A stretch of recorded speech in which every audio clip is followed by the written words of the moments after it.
All right, folks, you're in tune to Mullins Music and Memories by Marc, of course, doing the hosting and all of that fun stuff. And we're actually in for a very interesting conversation today. We've got a gentleman that has written a book about the Mr. Trump, the person currently sitting in 1600, as well as a lot of other things that are going on in the world. Of course, we are in the middle of the presidential race. We've got Biden doing his thing in terms of his campaign. And of course, we've got the current person occupying that office. And then, of course, there are a number of very important Senate races, including one right here in North Carolina, that being Tom Tillis against Cal Cunningham. And they're actually having a debate later on this evening. And of course, I know a number of folks have been following what's going on in the world of sports, whether that's following the NBA, the NFL season just got started off, and of course, just following all that's going on in terms of health concerns with the coronavirus and a number of other important things like that. So folks are definitely engaged and definitely paying attention to a lot of what's happening in the world. So definitely, I know a lot of folks are engaged in conversation and are trying to figure out what their part will be in all of this. So I know that we've got great guests. We always have great guests on our various shows here on IBM.TV. As a matter of fact, just yesterday, my friend Bill Tresvant had a young lady on that has been involved in trying to get women elected to political offices and things of that nature. So she's got an organization and she actually ran for president under the True Grit title. So that guest was on and was a very interesting guest. So I was checking out that show. But right now we've got Erick Deloatch on. He has written a book called Trump, The Colossal Poison. So definitely has written a great book, and I'm looking forward to engaging in conversation with Mr. Deloatch, who's down in Athens, Georgia. So he's down there checking out what's going on in that general area. So definitely, Erick, glad that you were able to join us and to have this conversation. So one thing, I was just curious as to what made you decide to write this book. Like I said, it's a book that a number of folks would probably not be thinking that somebody in our community would be writing, but you decided to write this great book that focuses on some of the things that you have learned just watching, looks like social media, and some of the things that you have seen going on that he has communicated in terms of, like I said, that current person that is occupying the 1600 office. So if you would share with us a little bit of your thoughts as to why you decided to write the book. And like I said, I do know that you, in addition to being an author, are also involved down there in Athens as a songwriter and are definitely trying to do things in the music community as well. But I think most people are going to be fascinated by the book. So tell us a little bit about why you decided to write the book, and then we can talk about some of the things that you learned in the course of writing the book. But I think the first question that folks would be interested in is why you decided to write the book at this time in your life. Yeah. What I can say is basically my background. Back in college, I ran for several offices, and I won those offices. My last office was senior class president, and so I'm a big. And what happens during the political season, the year going into a presidential election, I follow everything. So I'm kind of like a political junkie, and I'm really into it. Everything that's going on, and things going along those lines. So November is kind of when I started writing the book. I was going to do music, and I ran into Macy Gray, so I was going to write a song for that camp. But when the coronavirus took place, that stopped that activity because Atlanta's in very dire straits right now. A lot, you could say, in very bad positioning in terms of the coronavirus. So the producer, we really couldn't do anything. So then I really keyed in and focused on writing the book. And this guy is once in a lifetime type of individual that's just very unusual in terms of how he conducts himself. The coronavirus came about, and that's been very deadly, particularly in the Black community, Latin community. So those were some of the reasons that compelled me to really to sit down and write the book and and it's kind of information out to people.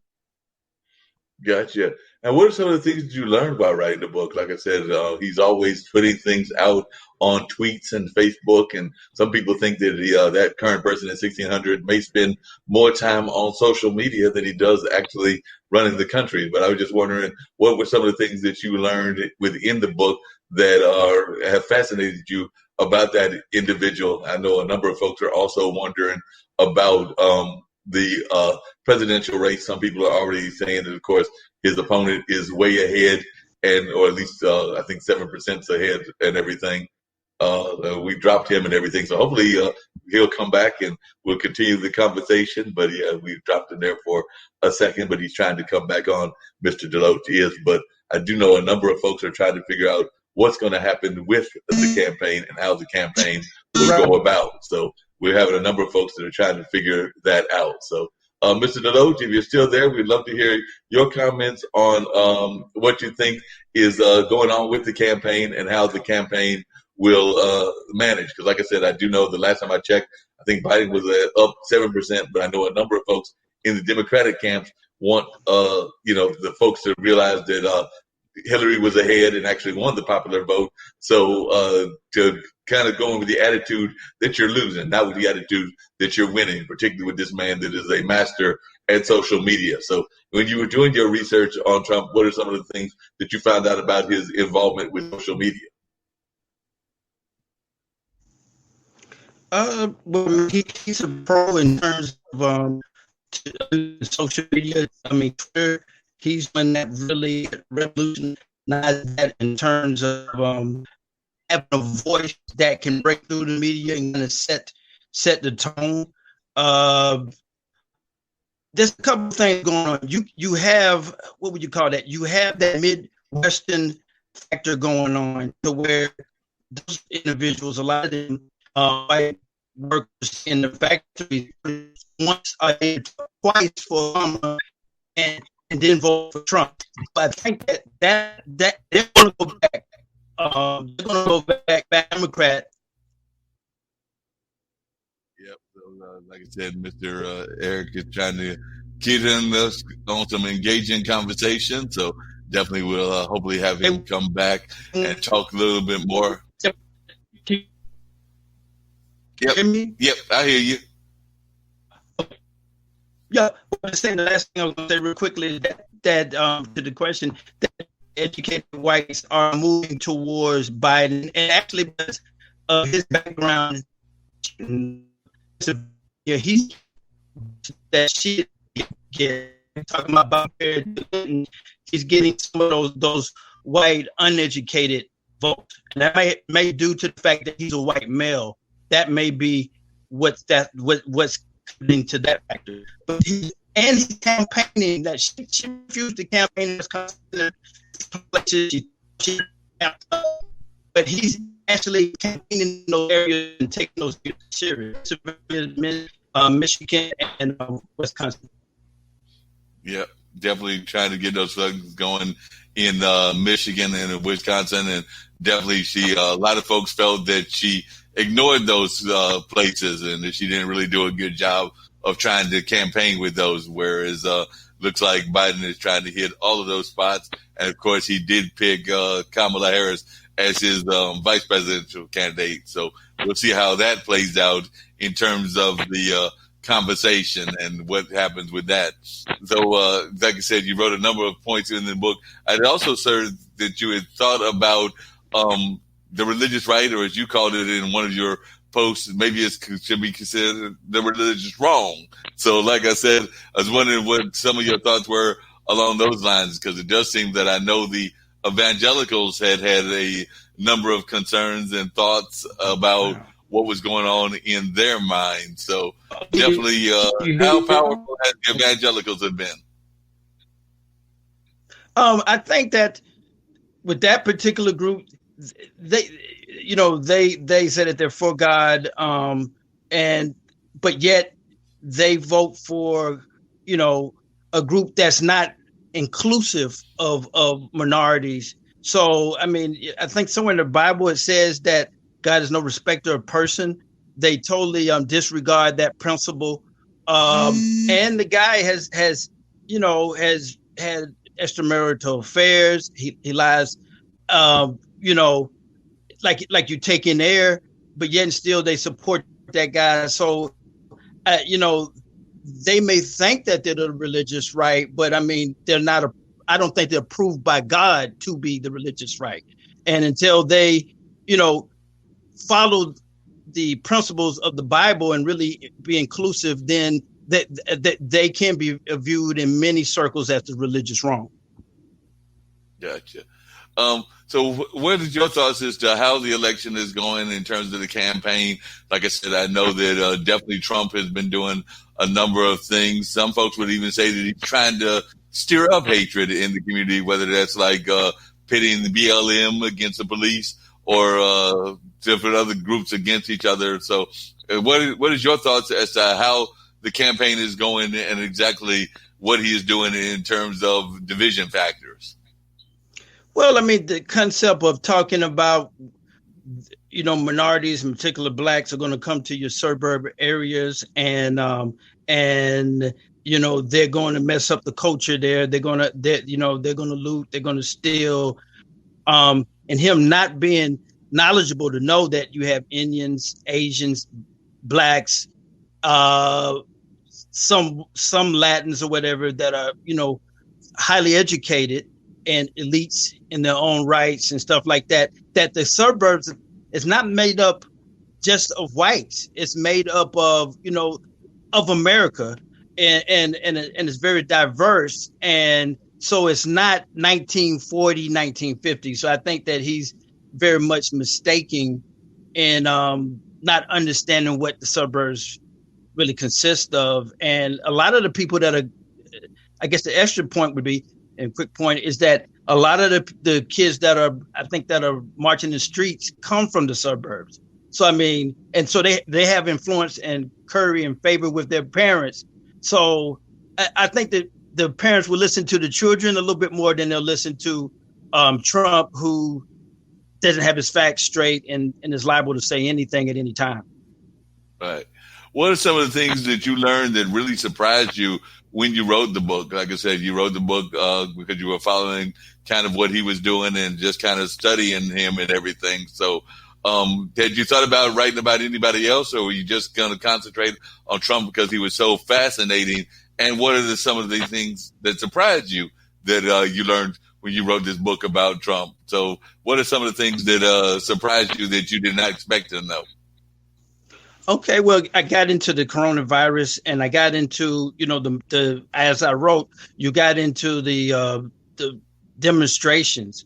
One thing that I wrote about Black women, I don't know if I said it before, and what happened is that there has been a increase in attacks on Black women, just regular Black women by white supremacists, individuals, actors.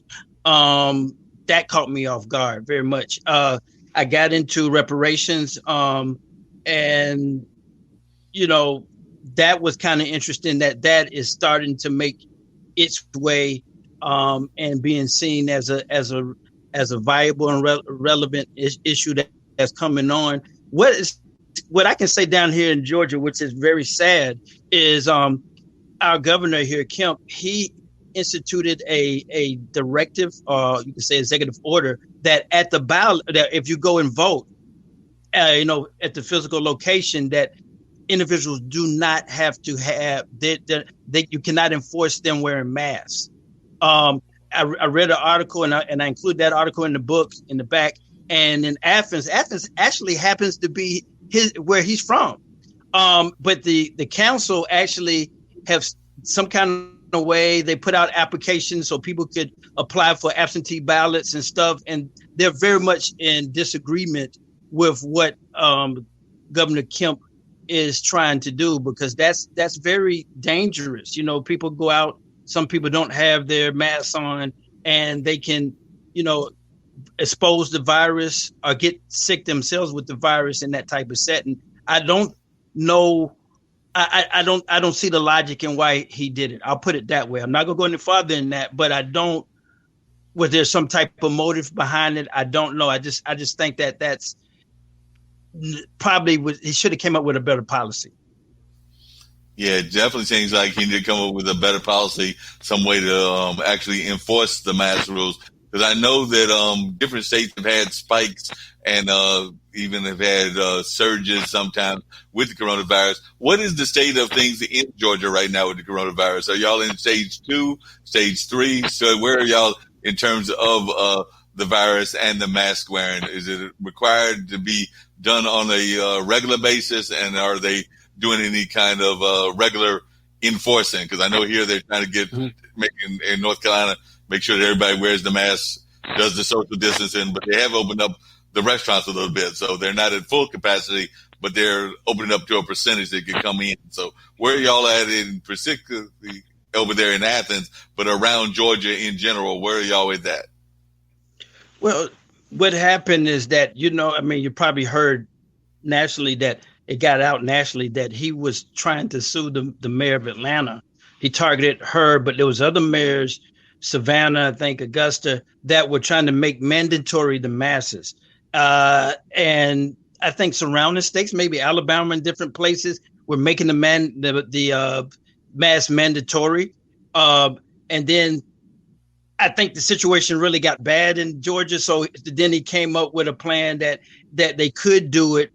But the stipulation is that business organizations, they still would have the authority to say if their employees were required to wear the mask or not. He still gave them power. But in public property, the courthouse, things of that nature, the mayors had the authority to mandate masks going on. In terms of where we are, it's not really certain because it's gotten out that sometimes the facts have not been correct. One article I had in here where they were saying this was in Athens. We had full capacity with coronavirus at some point in terms of beds in the 2 different major hospitals that service, some of the surrounding counties that don't have major facilities. What happened is with that particular situation is that there were 2 tests they said in that article. One test that was very reliable, that would tell whether somebody contracted the virus or not, and another one that was not reliable, and it could say that you were negative, but actually you could be positive. So there's a lot of there could be some misleading information. They were very concerned about that.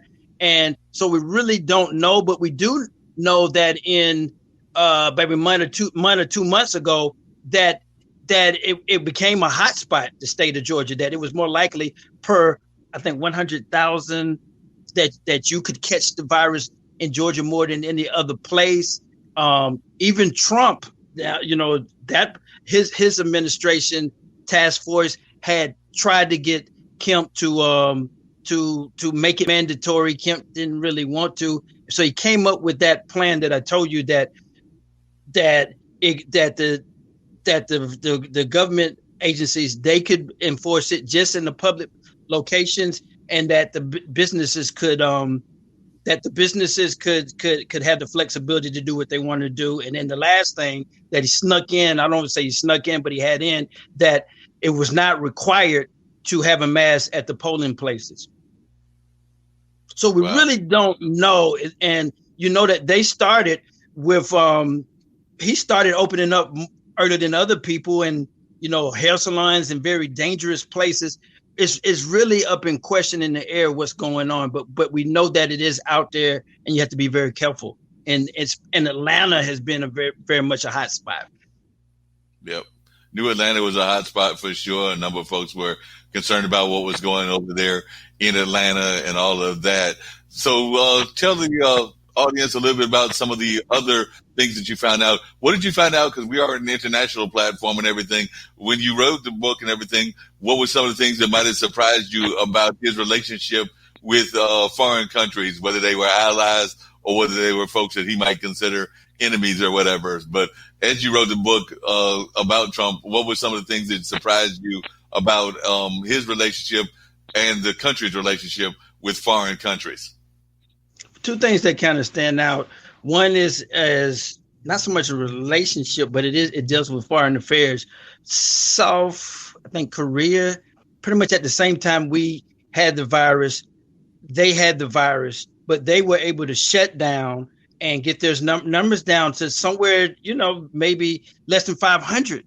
Here we are now, 6 million, and today 195,000. So we definitely will hit 200,000 prior to the election. So for us to be at the same starting point as South Korea and to be, 6 million cases to maybe, I don't know, they may have maybe 1,000 cases. So that shows the leadership there.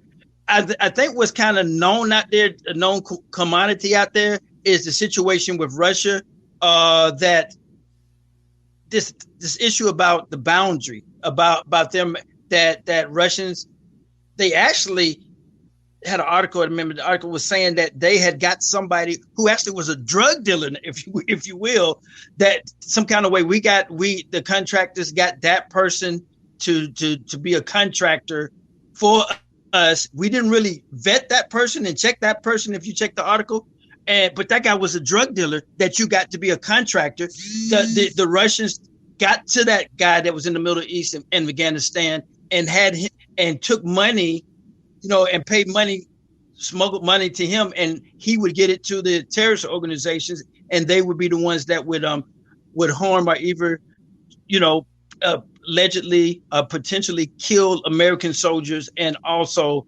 ally soldiers. So that is very damning. The other thing, disloyal. There's a book by was Michael Cohen that was kind of his sidekick or whatever, that guy alleged that he had some dealings with Russia, and he was trying to get some real estate over there, and the whole thing was not to win the election. When he won the election, that actually kind of exposed Trump a little bit more, and so it's like he's putting his financial interest above the country. If the boundary issue of killing soldiers, come on, that is very disheartening, and it's very sad. Yeah, definitely. And what are some of the things that you found out about either his own thoughts on Black Lives Matter, as well as the relationship between Black Lives Matter and the police officers? Because I know a number of folks have been concerned about that, and it seems to me that he's trying to become the law and order president. And I know that that's worked for some past presidents like Ronald Reagan and some others. But I was just wondering, as you were doing this book, what your thoughts were about this kind of John Wayne mentality that he's trying to put out there and trying to become, like I said, the law and order president, and trying to highlight what the positives are of our police force around the countries and also of our military might. But I just wondering what some of your thoughts were on that. Okay. Well, I guess starting back with Disloyal, that book, I guess that's a book we definitely need to get. That he made the statement about Mandela that negatives, that he's terrible. He was upset with Obama because of Obama became president. But I think what was revealing in that he said, I'm trying to recall right off, that he said a disparaging comment about Latinos and blacks, that both the Latino community and the black community are not voting for him because they're stupid. That's a very disparaging comment. Now he tried to come up with you can call it a little thing for a little cover up for if you get a cut or something. And his order, this is kind of how vague the language was. The language was that he's against chokeholds only in the case if it's life threatening or not. So that gives law enforcement complete, latitude to call anything.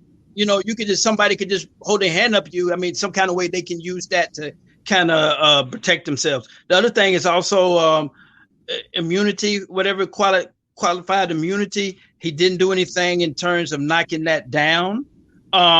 So cops can continue, killing people and not getting sued. And so, I mean, this guy's very, kind of slick Rick.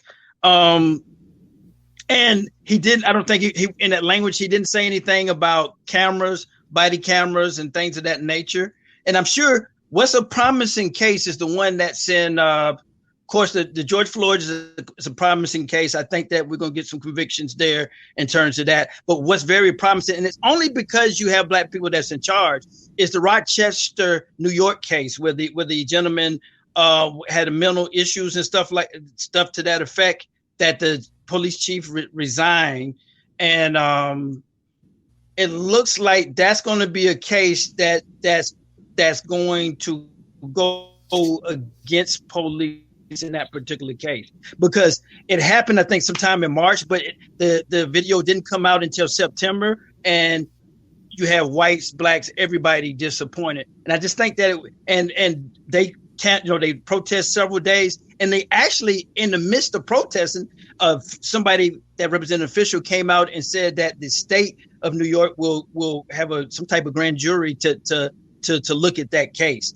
I think the next thing, the lady mayor, she might have to resign. But I think that's going to be a case that will go towards the public, and that group going down will actually help other cases. Yeah, that makes a lot of sense. A lot of folks will be paying attention to that and seeing how that all plays out and everything. Could you say how you got the title of the book? Like I said, some folks might think that it's very obvious and everything, but what made you decide to call the book The Colossal Poison? So what was the reasoning for the title of the book?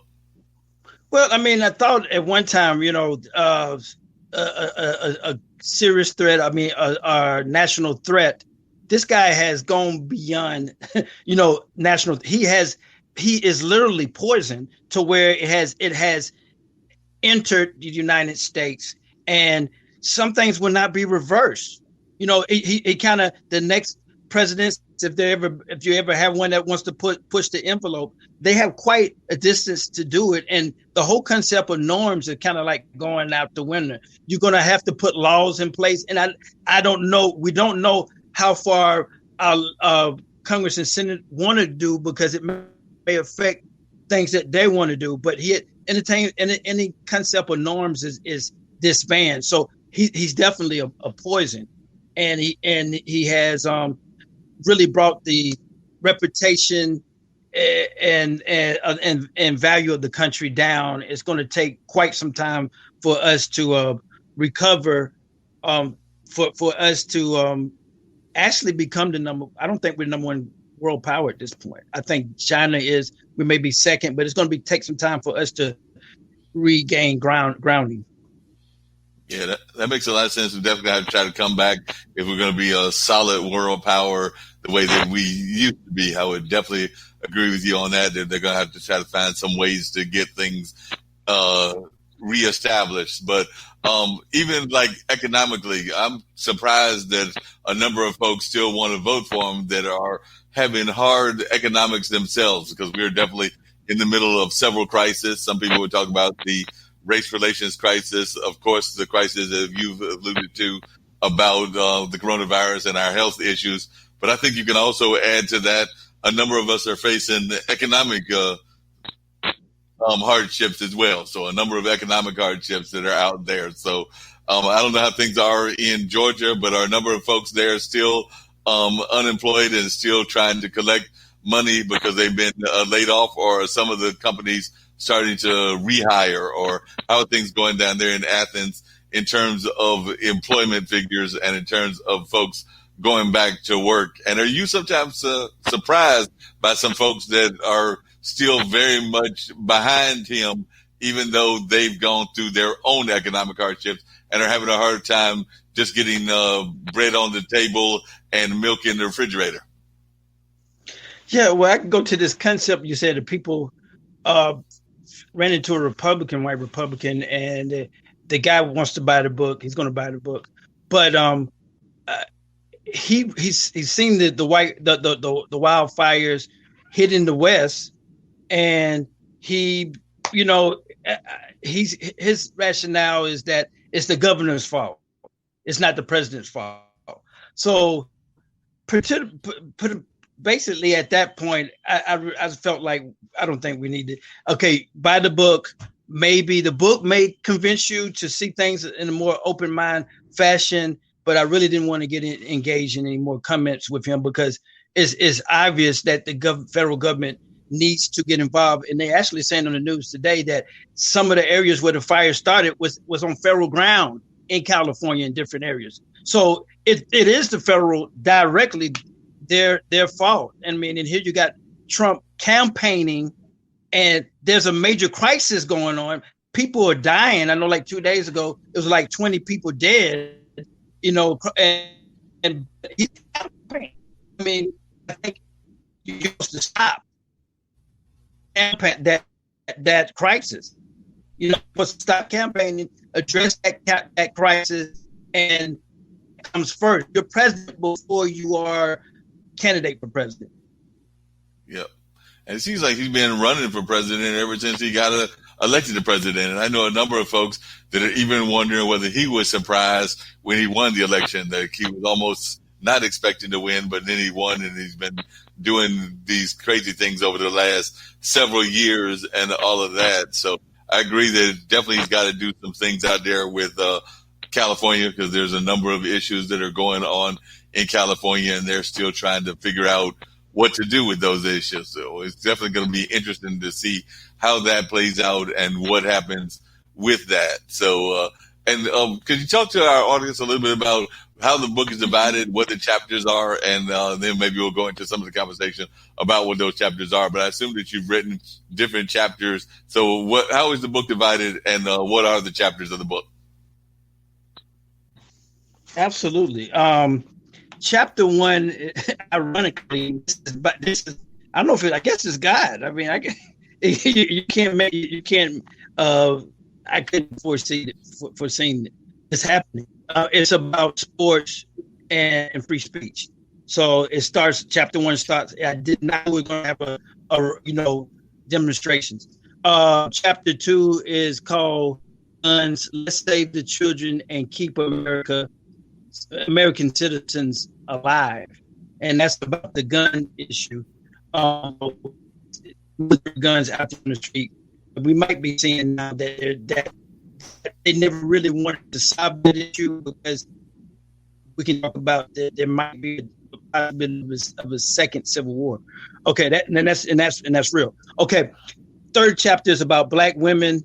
Stop the physical murdering of Black women at the hands of right-wing political extremists. I was telling you about that I kind of stumbled upon. 4 is about the religious right. Are they the religious wrong? Chapter 5 is. Hopefully he'll come back. We have some issues with some of the ways of communications and all of that, but definitely seems like a very fascinating book. And hopefully we'll get him back on, and he can tell us about the other chapters that he's got, because, like he said, he was talking about some very interesting things and all of that. So see if we can't get Eric back on. Yeah. Sorry, something happened. Yeah. Okay. We're talking about chapter 5. We were on chapter 5 when you popped off. Yeah, it's kind of a softer chapter, kind of a fun chapter for everybody, whatever race you are, whatever political persuasion. Black and celebrities. This is a real interesting one. What about everyone else? Whites, Asians, Indians, Arabs, Hispanics, regular Black Americans, etc. It seems like he idolizes. Ronald Reagan was one, and I also found that Thomas Jefferson idolized the performance value of slaves.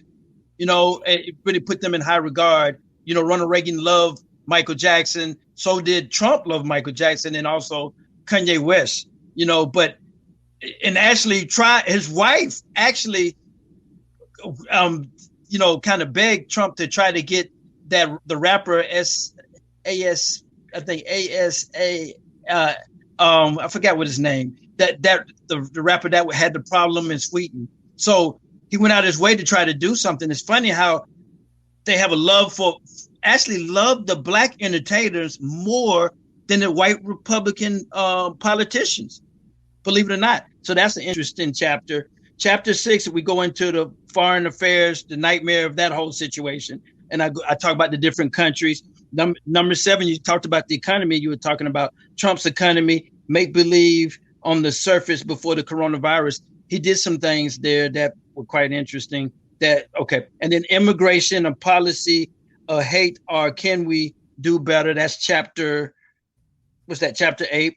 Chapter 9 is reparations. Had fun with that for descendants of U.S. Slaves or whatever. Is it right? Are we doing right as a country?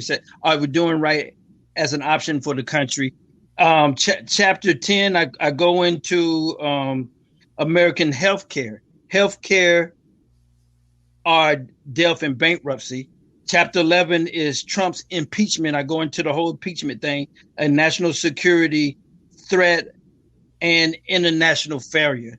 And the last chapter it could be about 40, it could be about 80 pages long, believe it or not.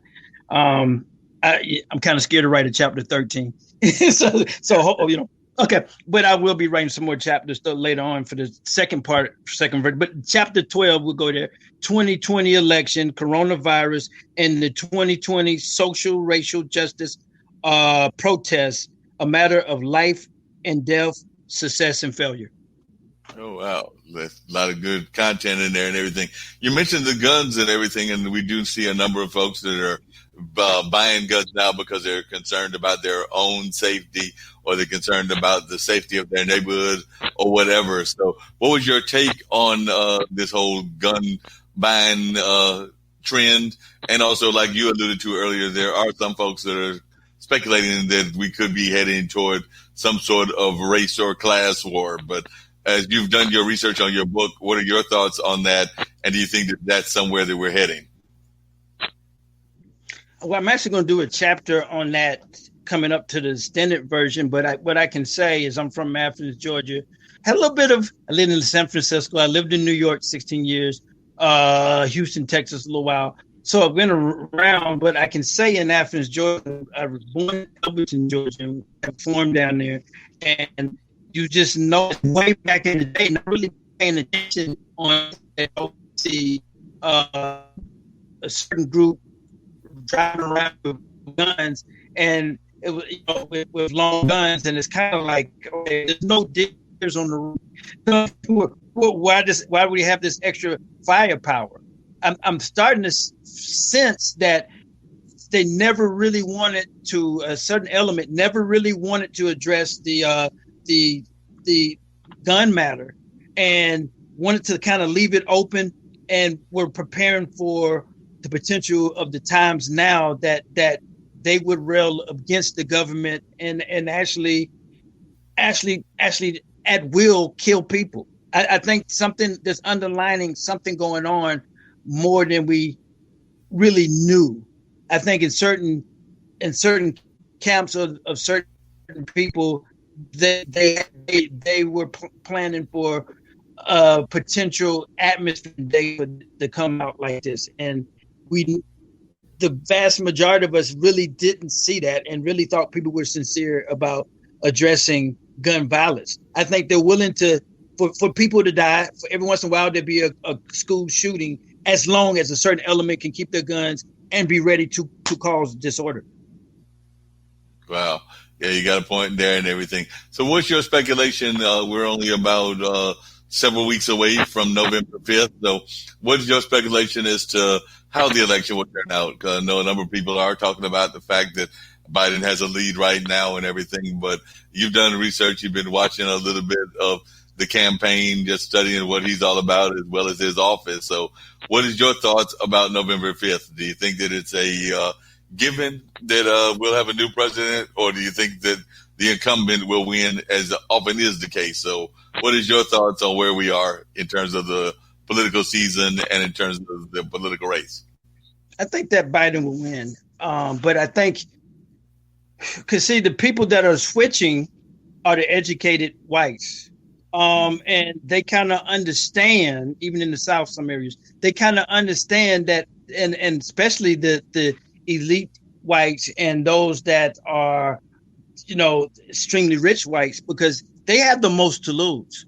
Because if this country goes into a civil war, or this country continues to decline with the current occupant of the White House, then that's going to affect trade. That's going to diminish the country that much more. They have a lot. The rich have a lot to lose, and I think it's only a certain element that doesn't have.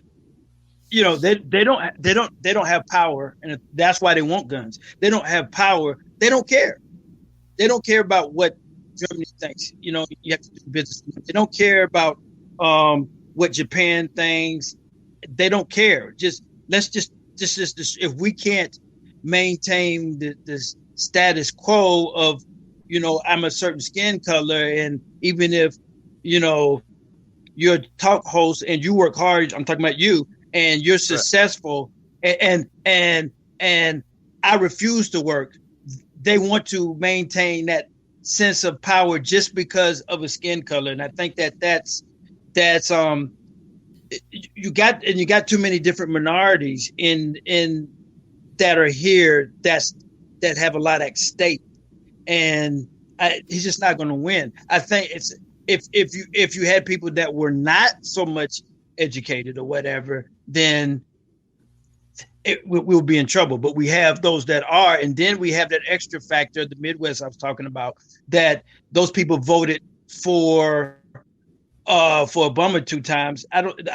They see that their jobs are not really coming back, and they're losing jobs in Michigan and Wisconsin. Is jobs are not there, and Trump really didn't do anything about it. They're going to switch their vote. They're going to vote their pocketbook, and they're going to vote early. In my case, I'm a caretaker for my mom, so I got absentee ballots, and I went back and checked, make sure we're registered. So people are going to vote early. Either they're going to go absentee ballot or by mail, whatever your stated setup will be, and then they will early vote. People are going to really take this election to heart. I guess 2 things you want to look at too that kind of signal some of this is the article that came out in the Atlantic about the Trump saying that dead military people are suckers and losers. What was the signal that really came out is that Fox jumped in and said this confirmed this report, and other news organizations. But when Fox did that, I don't know if somebody gave Murdoch a call and say, cut the nonsense. We're not going to accept this. And I think also the Bob Woodward thing, I think that's is more than meets the eye how all of that took place and who's behind that. And so basically you normally have the October surprise, but we have had in the book, we had 2 September surprises, and I think we're going to have some more surprises that will cut across independents, soft Republicans, and of course Democrats. That's going to make the difference. And what are you expecting to be the October surprise? Because like I said, I've heard a number of people thinking that it could be the vaccine that comes out either from Russia or China, or it could be some other kind of things. But are you expecting an October surprise? And I do agree with you that a number of surprises have already hit us. But if you were to speculate on what that October surprise is going to be, what do you think that surprise will be? I have no idea, but I think that we have people that are very wealthy that are meeting as we speak now, and they were responsible for surprise 1 and surprise 2 of September, and they probably have lined up about another 5 more surprises against Trump, because they have the most to lose. I mean, we do actually, I guess, minorities and blacks, and we have something to lose in terms of of getting killed, but we've been getting killed for the last 400 years. I mean, that's nothing new. My dad was alive, a recession. I mean, black people are literally collectively are in a recession all the time. Even when you have a a surplus. We're still in a recession. So it's like not changing your position as certain groups of people, but certain groups of people, they have a lot to lose, and money is going to speak a little bit more than one individual, putting his will out, and they're definitely not going to listen to a certain. I mean, you go back in history when you had the Civil War in New York, you had that riot, and there was no problem for military people to kill people that were their same color, that were poor, to force them to fight in the war. So there's surprises that will be levied against Trump, and they realize they probably need about 5 or 6, and so you have a few more surprises coming against Trump. Gotcha. Now, one of the things that he talked about when he came into office was he wanted to, what was the expression, clean the swamp or clear the swamp. But some people would argue that the swamp is just as bad as it used to be before he came in and everything. So what are your thoughts about that slogan that he had where he was basically saying that he was going to shake up Washington? And some folks would argue that he has found ways to shake up Washington. But as you were writing this book, do you think that he's done a good job of cleaning the swamp and shaking up the politics? And also, it seems that we have less communication between the Democrats and the Republicans. I remember that there were a number of times with some past presidents where they definitely had a number of folks that worked across the aisles. So they, like I said, they were doing some joint ventures, and I don't see as much of that now, Lee. That's my take, but I was wondering what your thoughts were. First of all, I don't even think that Donald Trump can spell the word swamp, let alone clean it up. And this guy's, that's just a bunch of propaganda. That's just a bunch of rhetoric. And the reason I say he can't spell swamp, because his niece kind of let us know that his sister, through tapes, she did his homework when he was in high school and things of that nature. And he actually paid somebody. He was so much against Obama, but he actually paid somebody to take his SATs. So we're not really talking about somebody that I guess through tutors he was able to learn how to read speeches. Okay, but other than that, that guy is very. I'm wondering if he has a low IQ. I don't know. I mean, but yeah, he didn't even understand. Let alone government. He didn't even understand business. This is a gentleman that had 4 bankruptcies. Right. So, I mean, he didn't even understand business, let alone government. You got a point there. Anything that you know nothing about. Yeah, and I know a number of folks, even in New York, are not pleased with his business acumen. And I know that you spent some time living up there in New York, but a number of folks, even in New York, are not pleased with him. And a lot of folks were not surprised that is not one of the places that he did not go to during the 9/11 commemorations. I know he went to Pennsylvania, and I think he went to a couple other places. And, of course, he's in Nevada, I think, today, and it might be heading to California. But a lot of folks observed that he did not go to New York, and there are some people that are saying that he could not have gone to New York, because if he'd gone to New York, they might have, as the old expression goes, run him out on the rail. So a number of folks said that he probably was not welcomed in New York. And I want to say that he's currently claiming Florida as his home of residency. So he knows he's got a lot of supporters and allies, even in their government, down in Florida. But I don't think he's the most liked person in New York. But you still have friends in New York. What is their attitude toward him? Yeah, I have friends in New York, but I just know I'm kind of fresh back from New York, maybe 3 years. And I mean, the thing is that he didn't want to give money to the state government to help them out, and that's one of the reasons. And just always saying negative things about Democratic-run cities and things of that nature. And then the also him going to Florida is to try to make it seem that I'm a resident of Florida, to try to take that state. That's going to be a kind of a tough state to win, because anytime Georgia is, anytime you have a Republican administration in power, it could be suspect in terms of will you get a correct outcome. I kind of think about back in the day. I mean, I'm a real political junkie.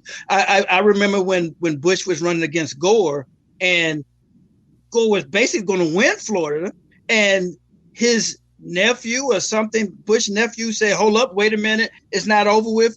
And then later you came to find out that the brother was actually the governor. The governor that he had it set up that he was going to win. Then Bush was going to. The state was going to be for Bush. And then when you went to the Supreme Court, they literally just gave it to Bush. And that's really what triggered, I think, 9/11. I think other countries said, well, America's supposed to be, the beacon of hope. But I mean, they're not fair in their elections. And I think that might have triggered, to be honest with you, 9/11. Yeah, I can see where that would be an issue and where that could trigger that and everything. You mentioned earlier, and I've actually got a distant relative that's involved in that and everything. But do you think that we can ever get reparations, or is that just like a pie in the sky ambition for folks that might be African American? Some would argue that Native Americans need reparations. I think Biden brought that up, and some would argue that even some of our Latin American communities might need reparations as well. But do you think that that's something that we will ever have, or do you think that's just more than those pie in the sky things that we will never actually get to experience? I think it actually will happen. In the book, I kind of what I did, I said, well, okay, to white America, I said, now let's flip the roles. Let's say blacks were in control and you were in slavery for X number of years, and your foremothers and forefathers were raped and people were killed and lynched. And then you got to Jim Crow, you paid taxes, but nobody paved your roads. And you couldn't go to certain institutions, but your tax money paid for those institutions and parks and different things, college institutions, higher learning institutions, and different areas of the black community was beautified, but your area was not. And then yet still you could not, go in the front door. I think if she was on the other foot, I think you would actually you would feel like I deserve something for the unfairness that took place on me. I think we really, with the demonstrations taking place, that kind of shows something is going on, and that the fact that we elected a black president 2 times, I think this is going to take place. It could be in the next, I would say the next 12 years. I think something will happen. Wow. So you're expecting that to happen in the next 5 years or so. So it'll be interesting to see how that plays out. Now, you've had some folks that have speculated about the Electoral College and us getting rid of the Electoral College, because a lot of times folks, like you mentioned, the case with Gore, and definitely folks would argue Hillary Clinton. So a number of times a certain person might have won the election, but then they did not win the Electoral College, and therefore that's why we have these folks that have become president. So I know a number of folks are concerned about the Electoral College. And do you think that it's on its dying days, that it's going to disappear after a while? Or do you think that we will get, it's going to stick around? Or do you think we're going to be at a one man, one vote kind of system, which is what the whole system is supposed to be in the beginning? But I think we got away from that with the Electoral College. But what are your thoughts? Do you think that we're going to have an Electoral College forever, or are we going to get rid of that? I'm going to answer it this way, because I think what I meant, that kind of ties in, that reparations, I would say in the next 12 years. And I think that we'll get reparations before we ever get rid of the Electoral College. And the thing with that is that's kind of like pushing it a little. That's kind of like the skeleton of really everybody's free will. I don't think they're going to let that go. But we'll get reparations before that. And I say within 12 years in terms of the reparation question. But the Electoral College, they're not going to get rid of that. That would be a 50-year endeavor or longer endeavor for that ever to disappear, to be extinct, find itself being extinct. And another thing I'm curious about, and I want to know your thoughts about this, as you are a political student and one that studies these political things and everything. But do you think that we can ever have a third party? We've always had Democrats, Republicans. There are third parties out there, but none of them have actually been feasible in terms of electing somebody, be that the Green Party, be that the Libertarians, be that whoever. But do you think that there is ever going to be a time where a third party candidate will win? Or are you thinking that's another 50, 100, 150 years down the line, and they were pretty much stuck with the Democrats and the Republicans for another several decades. Again, that's reparations will come before that. The either electoral college will be disbanded or a third party will have a problem. Those guys need to go in the ring and kind of fight with each other and see who's going to be first for it to occur. The problem is this right here. You got too much money in politics. And so what happens is, I think what possibly can happen, and I think you can see this, is, say you were I was a third party candidate and I was making headway, and you were a very rich, billionaire, $1 million billionaire or whatever, and you're satisfied with the two systems, and I'm going against your ideas. If you're going to come to me and say, look, okay, Deloatch, I tell you what, it's a great cause that you have, but I tell you what, how much do you have in your banking account? Okay, you got $2 million, but you know what? I got a couple of friends. We want to put $50 million in your bank account, and if you want to start a nonprofit organization and talk about your issues, we're fine with that. But as far as you running, we can't have that. Or you can't get to me, then you're going to get to my staff and do that, and then they're going to sabotage my campaign. It's just too much money, and everybody's got a price. Right. That makes a lot of sense. Now, the other thing I was curious about, and then I've got another guest I want to bring in, but you can definitely stick around because we got a while to go for the show and everything. But one of the things I've always wondered about is, and Moisey Boyd, who was on one of our other shows, that's who was on American Politics, which my friend Bill Tresvant does. And she's the one that ran for president. There was a woman, and she's trying to get more women involved in politics. Like, she would love to have a woman president, a woman vice president. And there are a number of countries around the world that have elected women to these offices. But for whatever reasons, America gets kind of stuck on stereotypes and stuck on biases and things of that nature. So I was wondering, do you think in your studies of politics that we will ever see a woman president? Like I said, Hillary ran. Of course, people do know that Shirley Chisholm ran back in the 70s. And I understand there was even, as Moisey brought up, a woman that ran way back in the early days of the country and everything. So, but none of them has succeeded. So I know a lot of times folks are still stuck on what we've gotten. And even now, folks are looking at the two folks that are running, and they're both in their 70s. So, and they're 70 white man. So what are your thoughts as to us having a woman in offices? We've already had a minority with Obama being our first African-American president. Or as some folks would more accurately call it, our first multiracial president. So what are your thoughts in terms of us getting a woman elected in the next 10 to 15 years? I answer it this way. I think that you're going to get either reparations will go first or a woman go first. And I actually think that if Biden wins, what you call is basically a shoe-in. Kamala Harris is a shoe-in to be president. You're not going to be able to stop that momentum. That's the way it was going. It was on the way it was going to happen anyway. Is that she would have to, be in there as a vice president, really learn the job. People feel comfortable seeing her presidential, whatever woman that would get in there, and that party has strength enough to win and propel that person in. So I actually will think that Kamala Harris is going to be your next president after Biden, and be your first multiracial, if you want to say African American woman president or Indian American president. She's going to be the one that's going to be your next president after Biden. So after Biden, you're thinking that's how we're going to get into office and all of that. So it'll be real fascinating to see how that plays out and what happens with that. Now, how can folks get a copy of your book if they're interested in getting a copy of the book? And like I said, I do want you to stick around, but I'm going to bring Dana in, who is with Streamyard, right, the platform that we use to do these interviews, and which I am a big fan of, as I know a lot of my other people are. But tell folks how they can get a copy of your book.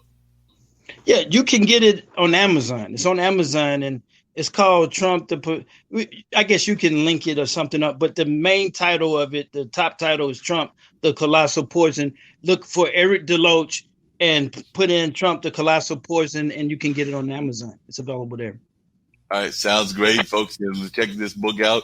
Check out what you've got to say about what's going on and all of that. So definitely want you to stick around and continue the conversation with us. But I'm bringing in Dana, so glad to see Dana join me and everything. As you can see, we love StreamYard here and everything. So you are a master of StreamYard, IBM.TV. We've actually got a number of shows, and we do them all on StreamYard. So I'm glad you were able to join me, and that we could have this great conversation. So tell folks a little bit about yourself, about this lovely tool, StreamYard, and also if we can expect any new surprises from StreamYard. Because I can tell you one that I want, because I'm trying to figure out when y'all can connect with Instagram, because like I said, I know y'all are on Facebook and a number of others, but you're not on the Instagram yet. So I know. Definitely, if you would share, folks, about StreamYard, your involvement with it, and I would love to learn more about how you became involved with this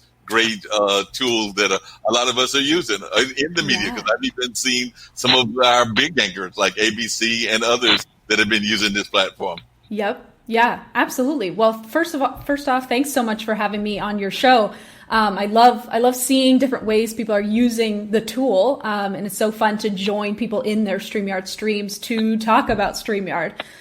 So I'm Dana Benz. I'm the head of marketing at StreamYard. So my role is a lot of social media, a lot of digital marketing. I work really closely with the developers to help them build the right features, to add the right things to the product, to make it better, to add the things that you're wanting. And so that's my role here. And for those of you who don't know what StreamYard is, you can see it here, what it is. It's a live streaming tool that just allows you to make your live streams a lot more professional. You can add neat features, like you can add guests just like you did. You can add cool backgrounds, like you can change this black area to a color. You can add your own logo, things like that, to make your live streams just a lot more dynamic and more professional. So that's what StreamYard is. It's a really easy to use live streaming tool. And that's basically what we're known for, is the easiest tool to go live. So it's really easy to sign up. It's really easy to stream to whichever platforms you stream to, or to multi-stream, which is one of people's favorite things about StreamYard. And then, so I've been head of marketing here. I'm going on about a year or so being with the company, so pretty new, but also StreamYard isn't that old. I think the very first live stream done on StreamYard was in October of 2018. So they're still a pretty new company, but like you said, we're growing as fast as we can. We're adding as many features as we possibly can. But Instagram's one that we're still waiting for Instagram to let us add. So for those who don't know what's up with Instagram and StreamYard, right now Instagram makes you go live with the actual Instagram app. So they want you to stay on their platform, which makes sense. They want you to use their app. But as soon as they allow third-party tools to live stream to Instagram, that's just as soon as we can add it. Okay. And I know a number of folks are really enjoying it. We do a show called Gamers Den, and one of the platforms that y'all air on is Twitch, which I know is a big gamers platform. So I know Toby, who's one of our hosts for that, he loves that y'all are on Twitch. I still have not figured out Twitch, because I think that there are certain things that I think of as being more of the millennial crowd, and Twitch is one of those. Snapchat is another. So there's a couple of things. And TikTok. TikTok is another that I think of being more millennial. So I definitely have accounts on those, but I have not mastered them yet. So I'm trying to learn. But there's so many platforms, and it's like a new platform every 3 months. It seems like there's a new social media platform that's like in. So it's pretty hard to keep up, but StreamYard makes it easy to just, like, you're doing one show and then it's just being broadcasted to everywhere. Like, you can go to LinkedIn, you can go to Facebook, YouTube, Twitter. Like, it hits all the big ones. But I know what you mean. Like, it's overwhelming. Oh, yeah.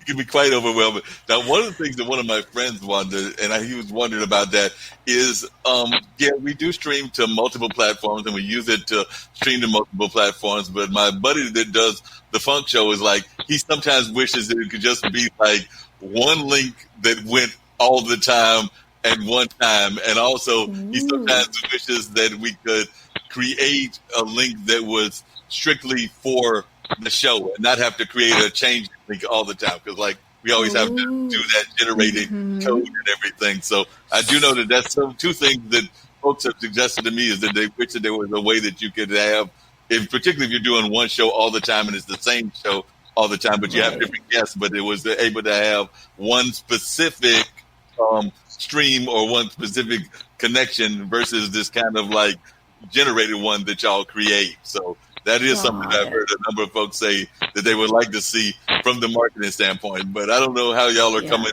with those ideas, or if y'all have heard that before. That's a good feature request. So would it be like it would be the same guest link every single time, and that's the link that doesn't change? Right. Okay, so not the viewer link, like not the platform link. Right. Okay, got it. Yeah, we have gotten that feature request before, and I think that's something that we'll plan to add. We haven't added it yet because of the security aspect of it. Like when you have a brand new guest link, it's like you can't hack that because it can't like get leaked out unless one of your guests leaks it out publicly. So we like that it changes every single time, but it is like it can get tedious. Like when you have, especially if you have a show every single day, like that's a lot to manage. If you have it once a week, then it's like, it's okay. I can make a new show. But that's really good to know. And to answer your question, how we add new features or how we decide what features to add, we have 3 pillars. We call them our pillars of business. And they're the 3 things that we like run through every feature that gets requested to us, because we love listening to our users and to our customers. Like, what do you want us to add?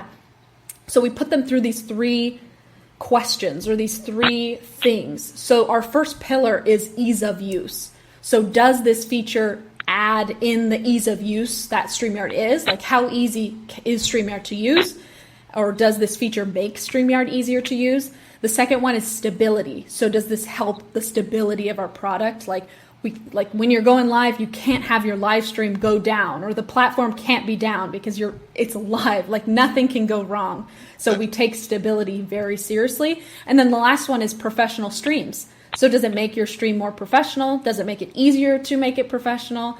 Does it just add that other layer of this is a well produced live stream? So we put it through those things. Well, I know a number of folks are glad to see those kind of name changes and everything. What have been I mentioned some that I've heard from some of my cohorts and folks, but what have been some of the changes that y'all have thought about bringing that we may look for in the next, say, weeks or the next month or things of that nature? Because I'm sure that y'all are constantly getting ideas of things that folks would like to see added. So what are some things that we can look for in the near future? Because I'm sure a number of our listeners are using StreamYard or thinking about using StreamYard. So what are some of the features that we can expect to see, say, before the end of the year? Well, before the end of the year, that gives us a long time, because we kind of plan things out kind of a month in advance. We're like, what's going to be the next thing, like 1 month at a time. And we just recently have come out with quite a few big features. And so the next things that are coming that I can think of off the top of my head, I know we plan on adding stereo audio in the near-ish future, and that's really big for musicians. So if you don't know what stereo audio is, it's not mono audio. So it's not the same thing coming in through your speakers. It's I don't really know how to describe it, but it's like now you can have 2 headphones and be listening to the song in both headphones. So it just increases like the quality and the music experience of stereo audio is just so much better. So I know we do plan on adding that, which our musician users have been dying for, like ever since we all went into lockdown. All musicians are now using StreamYard to produce their shows, to sing their songs, to even write new songs, just to stay in touch with their audience. So that's been a big one. But other than that, the biggest feature that we recently added, which you probably know about already, is the 1080p HD quality, which is just the resolution of the camera quality and the screen. So that was a big one that we were working on for a long time, and that was really highly requested. But another one I can think of off the top of my head, I'm not sure how soon this one's coming, but our podcast users want separate audio tracks. So like I can download your audio track and my audio track and Erick's audio track, and they can all be separate files, so I can mix and match them and I can edit them, and it can sound great. So we do plan on adding that as well. Right now it's just you just get one file of everyone's audio all in one MP3, which isn't the best if you wanted to like mute Erick out while you and I are talking, or you mute me out while there's like a car driving by when you're talking. So that's another one we plan on adding.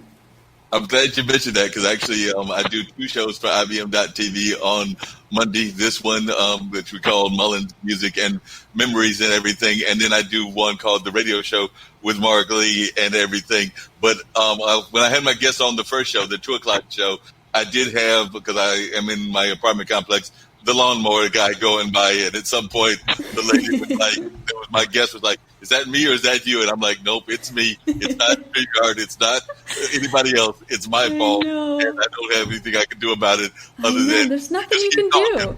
You just keep talking, and it's like we're all at home anyway, so it's like there's fire trucks going by someone's house, and there's dogs barking in someone else's house. It's like that's just what's happening to everyone. Right. That's totally what's happening and everything. I forgot to ask exactly, because I think the company is California based, if I remember correctly.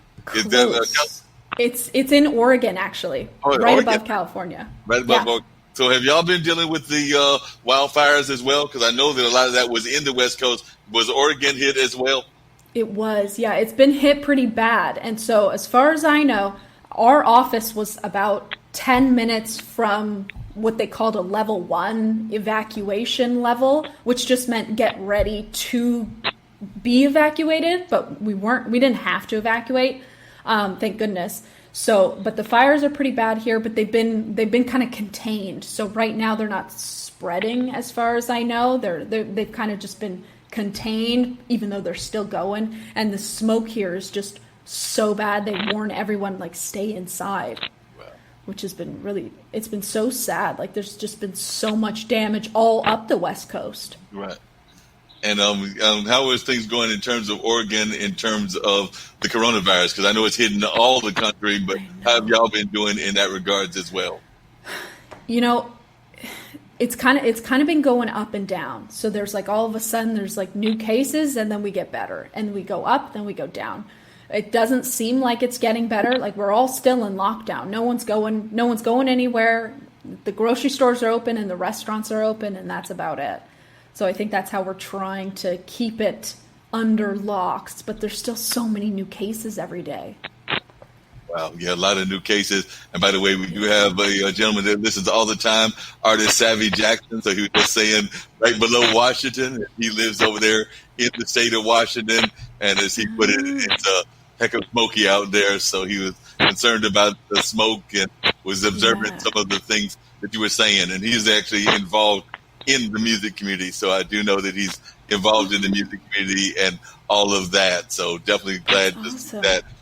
In terms of because you're a woman in the tech field, how are women doing in the tech field, particularly in what Streamyard is all about? So, like I said, you are a woman in this field. So, how are you doing in that regards? Well, that's a good question. I don't know if I've been asked that before.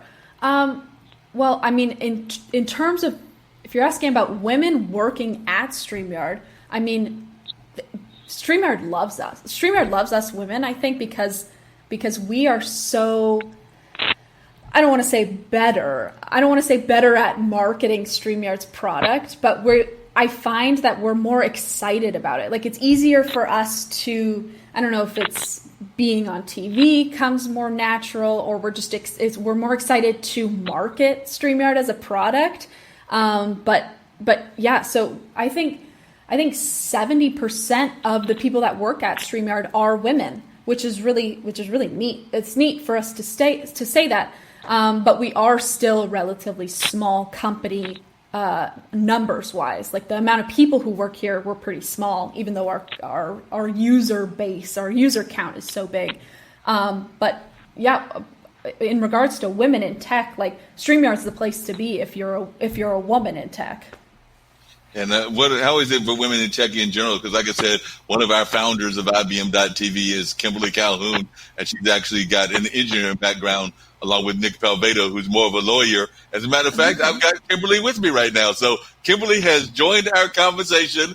Kimberly, meet Dana. Dana is legal marketing for StreamYard. So I was telling us how much we love StreamYard here in this area. So definitely, I was also sharing about, we were talking to Dana about women in tech, and she was saying that StreamYard is loved by, loves the women in the tech. So I was also saying that you are a woman founder of a business, being one of the founders of IBM.TV. So I'm going to turn it over to you, Kim. Why don't you tell Dana what IBM.TV is? Well, hello, Dana, and welcome, and thank you for joining Marc on our radio talk show, the only radio talk show on TV, right? Anyway, I'm Kim Calhoun. I am the senior executive producer and co-founder of IBM TV. We are a unique programming platform so that the viewers can dial in and text with us, just like you do on social media. But also, we are providing distribution and airtime to good content that doesn't get it on the normal networks. Nick and I have been part of the normal networks for a couple years now, 4 years, I think it was, that we started a TV show. And we were with PBS. It was Money Masters PBS. And then we were working with CBS to see where to go. And it was just a challenge. It was very difficult to work with the big networks. And we saw a change happening with technology. My background is 40 years of engineering. And I have an invention right now that the patent has just passed that I'm going to hope to push through in the next year or two. Wow. Law enforcement. But the thing is Nick and I go, we can own our own network and utilize streaming and provide good quality content, like filter out, because there's just, YouTube is just full of a lot of content. But filter out the smart content. That's what we want. And we were at the time filming a mini-series with IBM themselves. And in the realm of it all, the agreement to utilize what we were utilizing at the time when we legally acquired IBM TV was we had to keep it clean, green, informational, and educational. No porn, no profanity, right? Family quality. Well, Nick and I are like that, so that's easy. But we want to make it educational and entertaining, right? So that's what IBM TV is all about. We are non-for-profit. We are migrating towards a profit organization. We're going to be raising funds to expand and grow with. So but I will tell you this. We started using StreamYard. I started out using Zoom, and it was very difficult and complicated, although I've used Zoom for quite some time. And there are some things I like about Zoom, but I started using StreamYard with our first ever TV show called Walter Football, which led us into working with the NFL and some of the Super Bowl projects. Wow. But, it was very exciting. And he said, Kim, let's try StreamYard. I don't know StreamYard, but sure. So I contacted you guys. You were very friendly. I said, look, this is what I'm trying to do, and I need help. And I'm just no threshold of time whatsoever to learn anything. Can you work with me? You guys have got the best customer support ever. Wow. Thank you, Kim. I'm going to tell the world I could be live on the show and texting somebody, and they go, we got it. We'll fix it. We'll help you out. And they'll troubleshoot with you live. Well, you just don't get that just anywhere. Everybody's got these chat helps. Yeah. I've spoke with your people before. I mean, it's just great. I mean, you just don't see this kind of good customer support anymore. So, Dana, kudos. Wow, thank you so much. And I would just want to give a shout out to my customer support team, because that's their job, and I'm so happy to hear that they're fulfilling the role so well and achieving their goals, because that's what, like, customer support and customer success is it's such an important part to us that we feel like other companies don't take as seriously as we might take it. And so that's so good to hear that that's coming through to you as a customer. So customer support means everything to me. I'm an engineer for 40 years for some of the world's biggest companies and in telecom. And we had a 3-minute rule of, having a network up in 3 minutes. We were the equipment providers, right? So we could not allow any telephone network to be down in anywhere in 3 minutes. And you learn to be quick, you learn to be prompt. I mean, our customers were multi-million-dollar customers. But you guys treat us like we're multi-million-dollar customers. Like, right? Yeah. So, I mean, to me, that's, 10 stars for a business. We've not gone to anyone else since.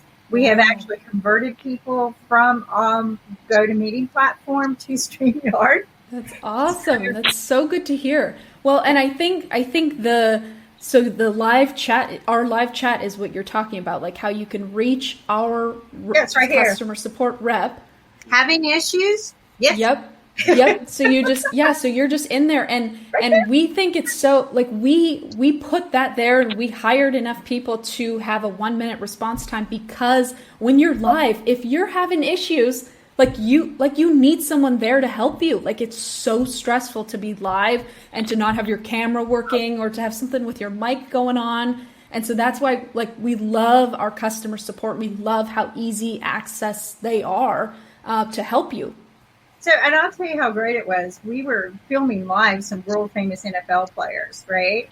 And I'm in Miami, and, things aren't working right. Boom.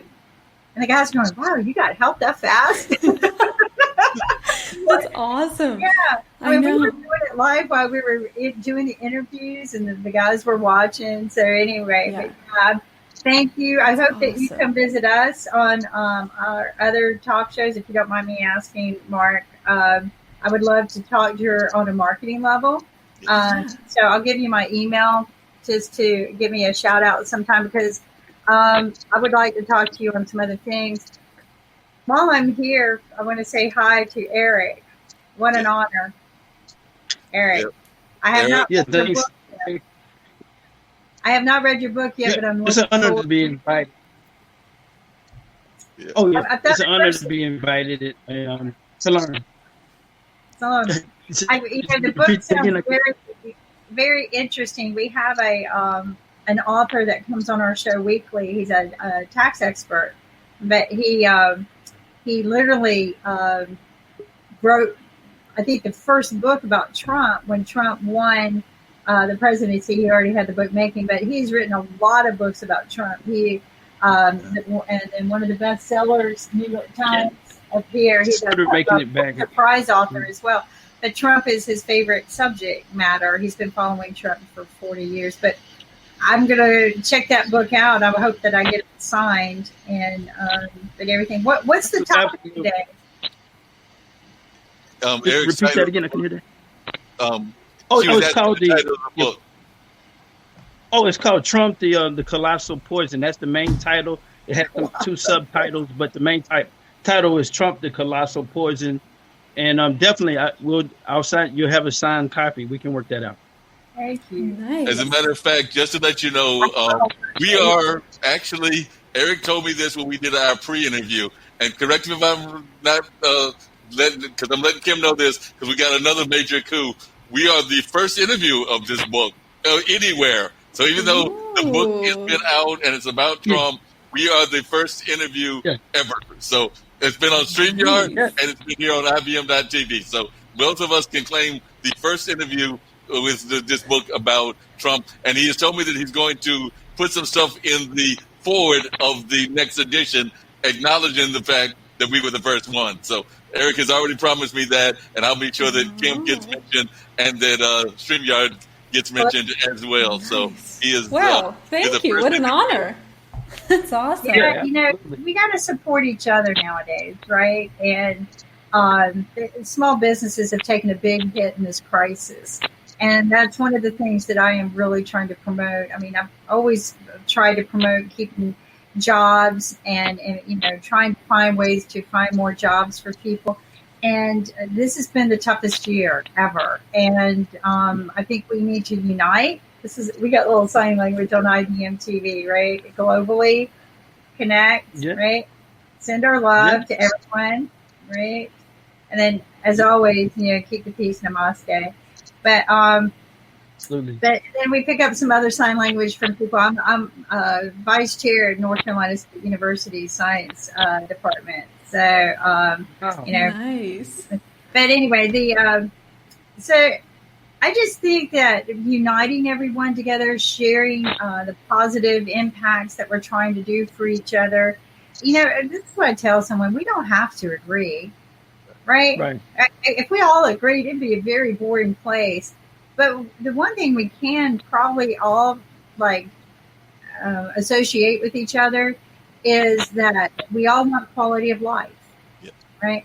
We all want happiness. It might be different for everybody else, but quality of life as well, right? And we need to work together to do that. And even if we don't agree, somewhere there's got to be some common ground where we can unite together to bring the peace that we need right now during this crisis, so that we can focus on getting better and healing our countries, not just to the U.S., but healing our countries and healing the globe.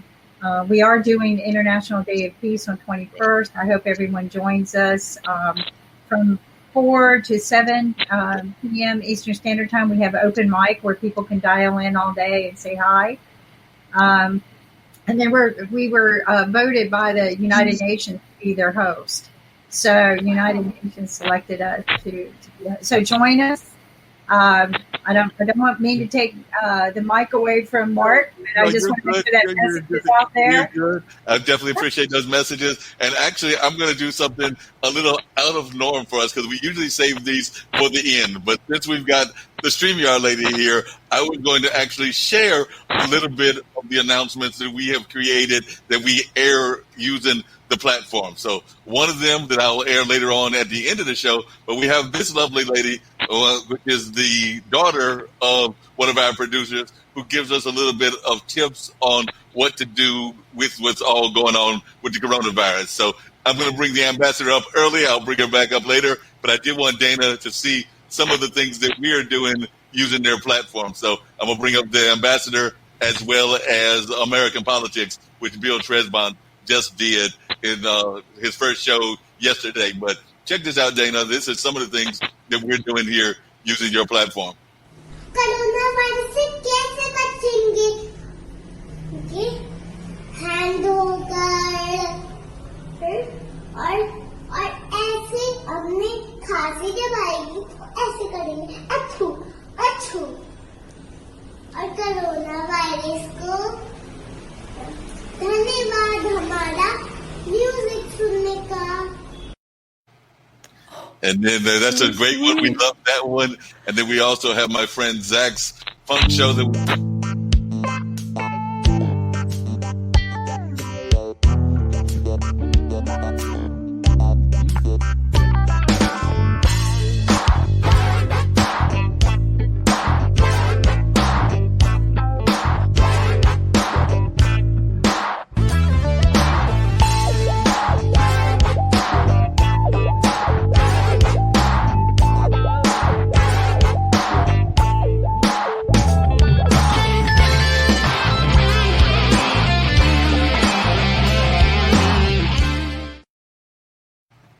And last but not least, I wanted to share this one about American politics that my good friend and Kim's good friend, Bill Tresvant, does.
I know Dana's over there and work in Oregon, and she told me that I could have about 30 or 45 minutes. So I did want to share with you some of those things that we're doing using your platform and everything. And sometimes we also have to get very creative. So we'll share this story with you. Y'all use overlays and things of that nature to show pictures. So like we'll show the lion and a couple of other things. But I had it was actually one of Zach's other shows, but he wanted to show some photographs, and we didn't necessarily want to show them as an overlay. Fortunately, I remembered that I had a Flickr account, so I created a photo album, and we did it as a shared screen. So it almost looked as if it was a regular photo thing as opposed to the overlay, which covers the guests, because that's kind of what the dilemma was that me and Zach were having, because we were saying, I know you want me to show these pictures of this funk royalty because there were some people that were connected to Parliament and Funkadelic, but I know you don't want the picture over their screen and over their face. So, like I said, I did some quick thinking and did some quick engineering. So that's the solution I came up with. Was using that's a great idea. And then you can have a whole slideshow to show multiple. That's what I did. Smart. That's so smart. And I love that intro video, all the videos that you just showed, they're so well produced. Oh, we're getting better. So something you need to understand is we actually started IBM TV, like even though we started a TV show a year ago, we actually kicked off IBM TV World News when COVID started back in March, when we shut down and locked down. Our board of advisors were just so informational about them. We were learning so much from them. So two of us, Ankit and I, said, hey, let's get this news out there to the world. So then we lined up doctors from all over the world. And so they were coming on our show every day, these doctors. So it was only supposed to be an hour a day. It grew to 4 hours a day, 7 days a week. So then, I know, it was exhausting, but we felt energized. I mean, the people that were coming, doctors from Yale, famous doctors from India, the international doctor of infectious disease for travel. I mean, all of these doctors were coming on weekly, daily to share information. Then we decided let's kind of get off of the COVID and do some other things. Today, since March 7th to today, we are now airing 53 TV shows. Wow. 53 TV shows. And we are airing generally from 2 a.m. in the morning until 10 p.m. at night, different shows. We're trying to fill airtime slots of good quality content. We're not just taking anybody. But IBM TV has grown that much. That's a lot of shows. And we still our 4 hours a day, right? Wow. And then Marc comes in and he does fillers for us and he joins panel talks with us. So we have crossovers with our IBM TV family. But to see a network grow that fast, that's a lot of shows that fast. And we're adding 3 new shows a week moving forward. We have a template down of, how we work with people, and we've got the pipeline full. 3 new shows a week. We're hoping to hit over 100 shows by the end of the year. So, wow. Well, congratulations on the growth. Well, I just going to add to you as we keep going, because as you see, Marc uses Streamyard. We're trying to teach everybody else who uses other platforms to convert over to Streamyard. So that's awesome. So is all the is it all live content? Majority of it is, yes. Wow, that's awesome. Yeah. And it's live content from around the globe. I showed you some of the clips and everything, but we have Alexandria May, who does a program out of South Africa, and I believe she uses StreamYard as well, if I remember correctly. So Alexandria May does it. There is a couple of, like Kim said, panelists that are not necessarily having shows right now, but we're talking about them about doing shows. So Ben Coates is a media person out of England, and he comes on regularly. We've got some folks out of Malaysia that have shows. One of the doctors that she was talking about, who comes on our Medical Fridays, was actually involved in one of those historical separations of the Siamese twins. So Dr. Tula was actually one of those doctors involved in the separation of those Siamese twins, and he's one of our regular doctors that comes on all the time. So there are a number of folks. I just highlighted a few of them. Tasha, who is a master of chess, but also a master of investment, lives in Canada, but is originally from Russia, is doing a couple of programs, if I remember correctly, Kim. So he's doing like me. He's doing more than one. So we've got amazing folks, and they're from throughout the area.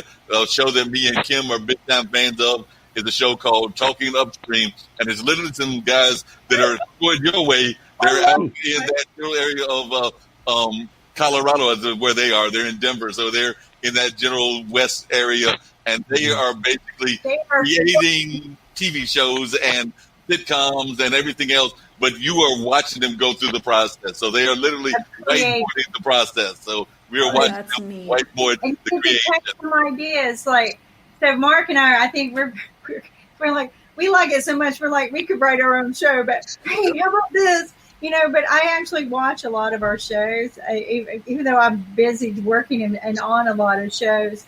I do enjoy watching and just kind of, you know, supporting them, right?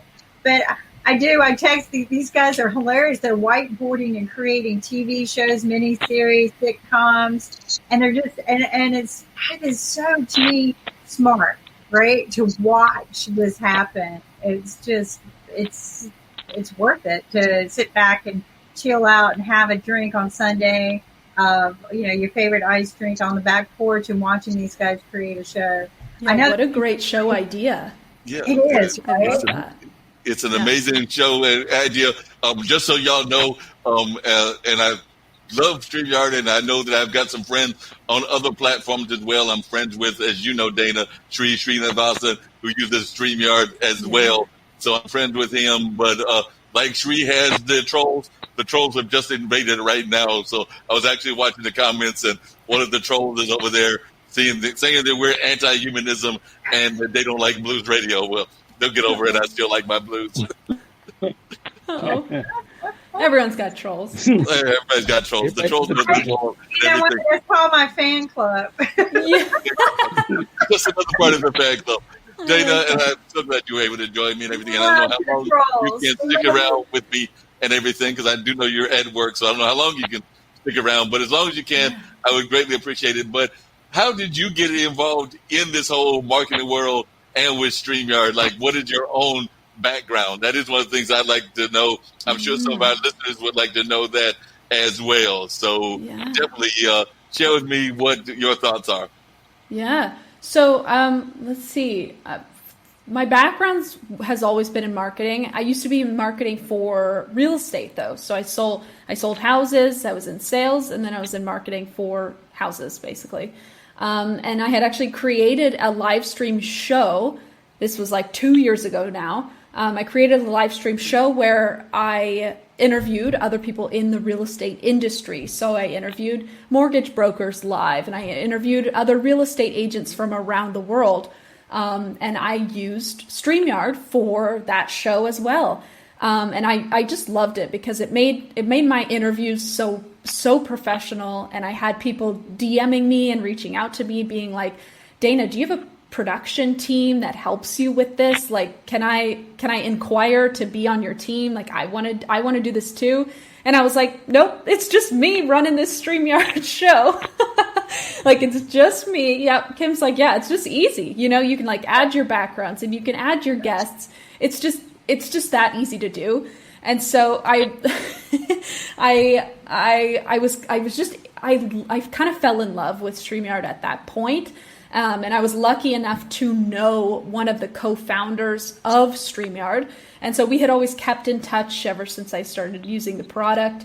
And I really wanted to make the transition out of real estate and into the tech industry. And I felt like StreamYard was like the best way to do that. And I just believed so much in the mission of StreamYard, like to make live streaming so easy for people, that I was just like, yes, like the moment an opportunity came up in the company, I was like, yes, like that's totally for me. I was so interested. And it's been, I mean, I think I just got lucky being able to work for StreamYard at such a critical time in the live streaming industry. Like all of a sudden in the last 6 months, everyone and their moms have a live stream show. Right? So Yeah, Exactly. wow. Exactly. Great background and everything. Could you tell us a little bit about the owners? Like I said, you're friends with them. I've read a little bit about their history, but if you could just tell us a little bit about how they came about, because they are relatively young in the game and everything. And I know Facebook started when they were young as well, and of course they're not young now. But tell us a little bit about how they came up with this concept. Yeah, so the two co-founders are Gage and Dan, and they went to the University of Victoria in Canada together. And that was, I don't know, 8 years ago or something, 6 years ago. And then out of school, they had worked together in school. They did kind of like projects and things like that. They became really good friends at university. And then they just kind of stayed in touch, and they're like, we don't really like our jobs, like the jobs that they had right out of school and internships. They were just not having fun. And they were like, wouldn't it be crazy to start a company together? Like, could we figure this out? And so they ended up starting another company, not Streamyard. It was more of a meeting tool. So it still was us having an interview, like it was an interview tool, but it wasn't for streaming. It was just for meeting, kind of like Zoom, but a little bit different. So they started that, and it was okay. It was fun for them, but they were just like, this isn't it. Like, it didn't click. And so they were like, you know what they found at that company was a lot of people wanted to stream those meetings live. Like, they wanted to take our interview of 4 people like we're doing, and they wanted to get it out to all the platforms. And so they were like, let's do it. Like, let's build that product. So they shut that other company down, and they started Streamyard to be an interview tool that gives you the opportunity to put your interviews live. So all of the other features kind of came around that, like adding all the neat backgrounds and showing all those videos that you showed. All of that kind of came after the core interview, easy to use tool. And so that's when they built Streamyard 2 years ago. We're coming up on 2 years anniversary of the first live stream on Streamyard, which is so neat that it's such a new tool. But that's them. They're still running the company, just the two of them. And of course now we have a bigger team. But it was just the two of them for the longest time. Wow, it sounds like they were doing some great things. Well, we do have fun with some of the things that go on. I was complaining about the overlay with the photo album, but just to let you know, Dana, we do sometimes have fun because we will pop this guy up every once in a while just to mess with folks. So we do have fun with what's going on. So we have popped the lion out there, and we popped the other lion up there as well. Oh my gosh. We have had fun with some of the tools. I got this. There you go. I'm usually on the other side, so you gotta learn how to do your left and right. Yeah, exactly. It's opposite. We learned up and down is easy. Nick and I, we always high fives, and that's funny. Person, right? That's so funny. We do high fives. We fly airplanes at each other, catch them on the other side. Oh my gosh, that's so so there's fun. a lot of fun that goes on with what's going on, and that reminds me, we've got that event going on and everything. World Peace Day. I actually did that with our earlier show and everything. So I'm going to get both of y'all. And like I said, I don't know how long I've got you, Dana. Like I said, we got another while to go, but I know you're at work over there in Oregon. But before you leave work, we do have World Peace Day. So I would love to hear your reflections on what peace means to you. And maybe we'll find a way to clip it out of this show. But I would love to hear your reflections as to what peace means to you. What does peace mean to me? That's a good question. That's a big question. I think of peace, and I think of like the most happy you can be is like that's what true peace is. Like being at peace with the world or with your relationships or at peace at work is just having like you're happy with everything. I feel like that is what being at peace means to me, and that's what being at peace means like in my heart. That's true. That's very true.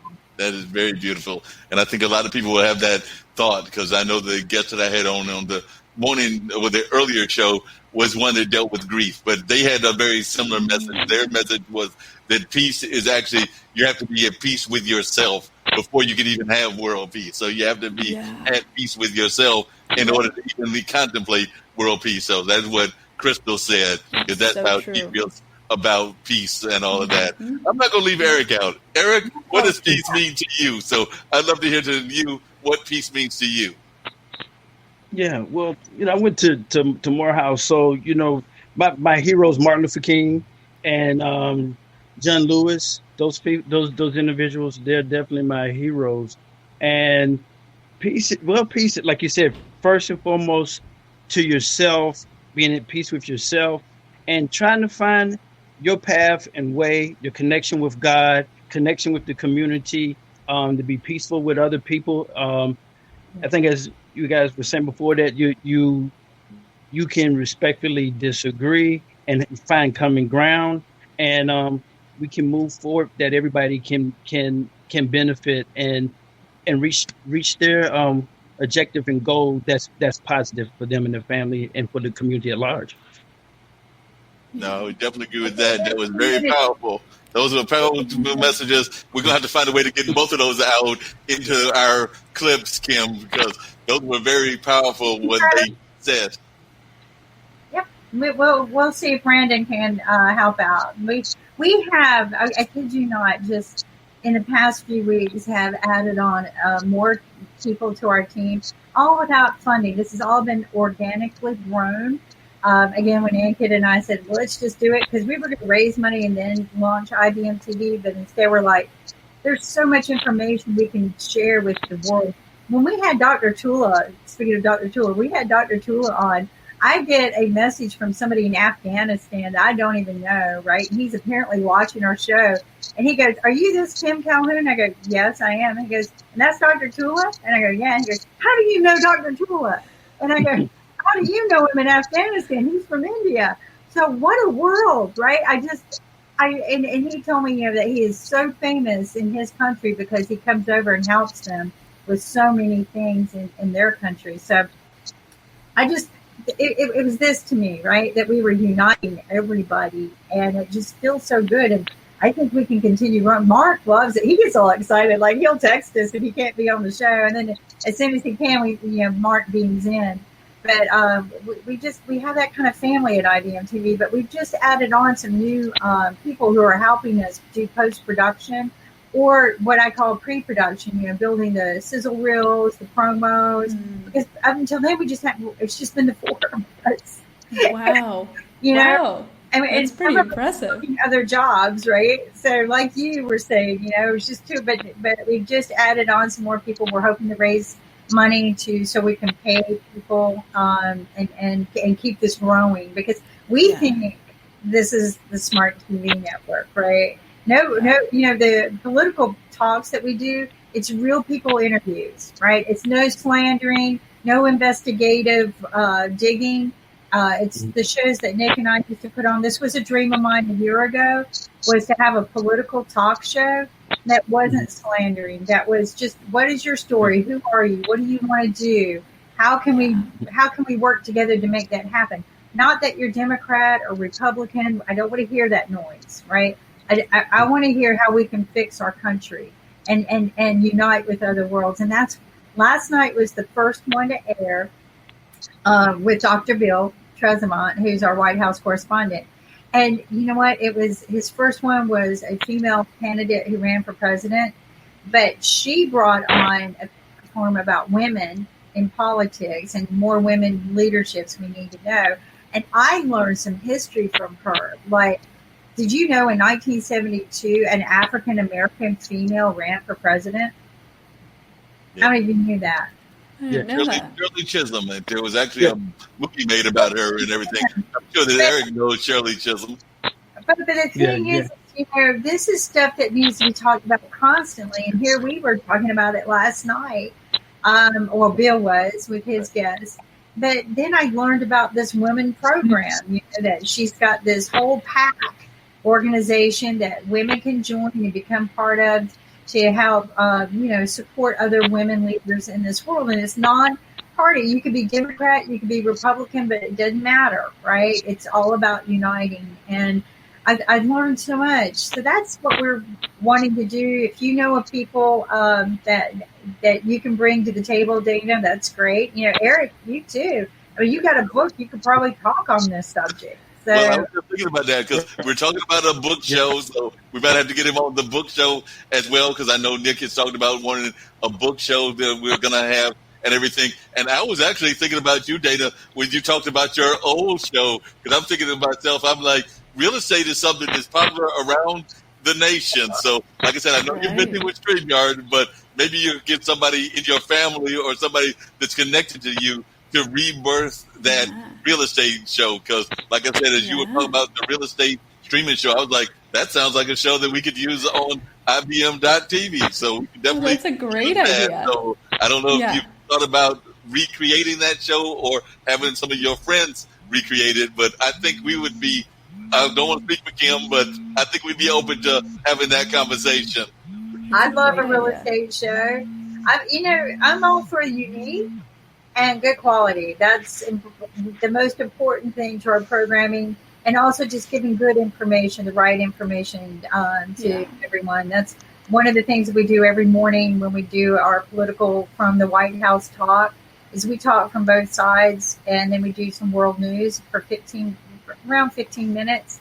I think it's good quality because we're not pandering. We're not allowing people to say this is my opinion. No, this is the news. This is what was said. This is what was done. And oh, by the way, this is what's happening in the world.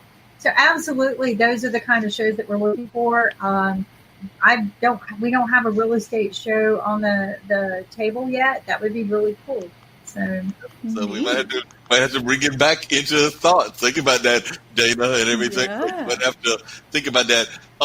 Are you originally from Oregon, or where is home originally from you? So were you born in Oregon and lived in Oregon all your life? I was born actually in California, but I moved here when I was so young that I only know Oregon. Okay. And what is because we have a travel show as well. So if somebody, whenever this thing gets done, and we'll have maybe Brandy get in touch with you, but if somebody was to come to Oregon, what would be the thing that you would recommend that they know about Oregon? Because when I think of Oregon, I think of the big cities like Portland and things of that nature, but y'all are much more than that. So if somebody was coming to visit Oregon, other than visiting the StreamYard offices, where else could they go? Well, visiting the StreamYard office, I don't know how fun that would be, but they could stop by. That's such a hard question when we're all in lockdown. Like, I don't even, like, our parks aren't even open. Our nature, all these beautiful nature reserves aren't even open. Like going to there's a mountain called Mount Hood here that everyone just loves.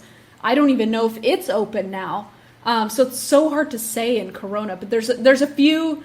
I would definitely stay out if lockdown ends, if all these fires pass. There's a couple of hikes in like eastern part of Portland, Oregon that are just like to die for. So I think that and going to Mount Hood, those are things I would recommend. But I mean, I don't know, like it wouldn't be fun to come here while we're all in lockdown. That's true. Unfortunately. Yeah, and that's true. A lot of folks are having to deal with that and everything along those lines.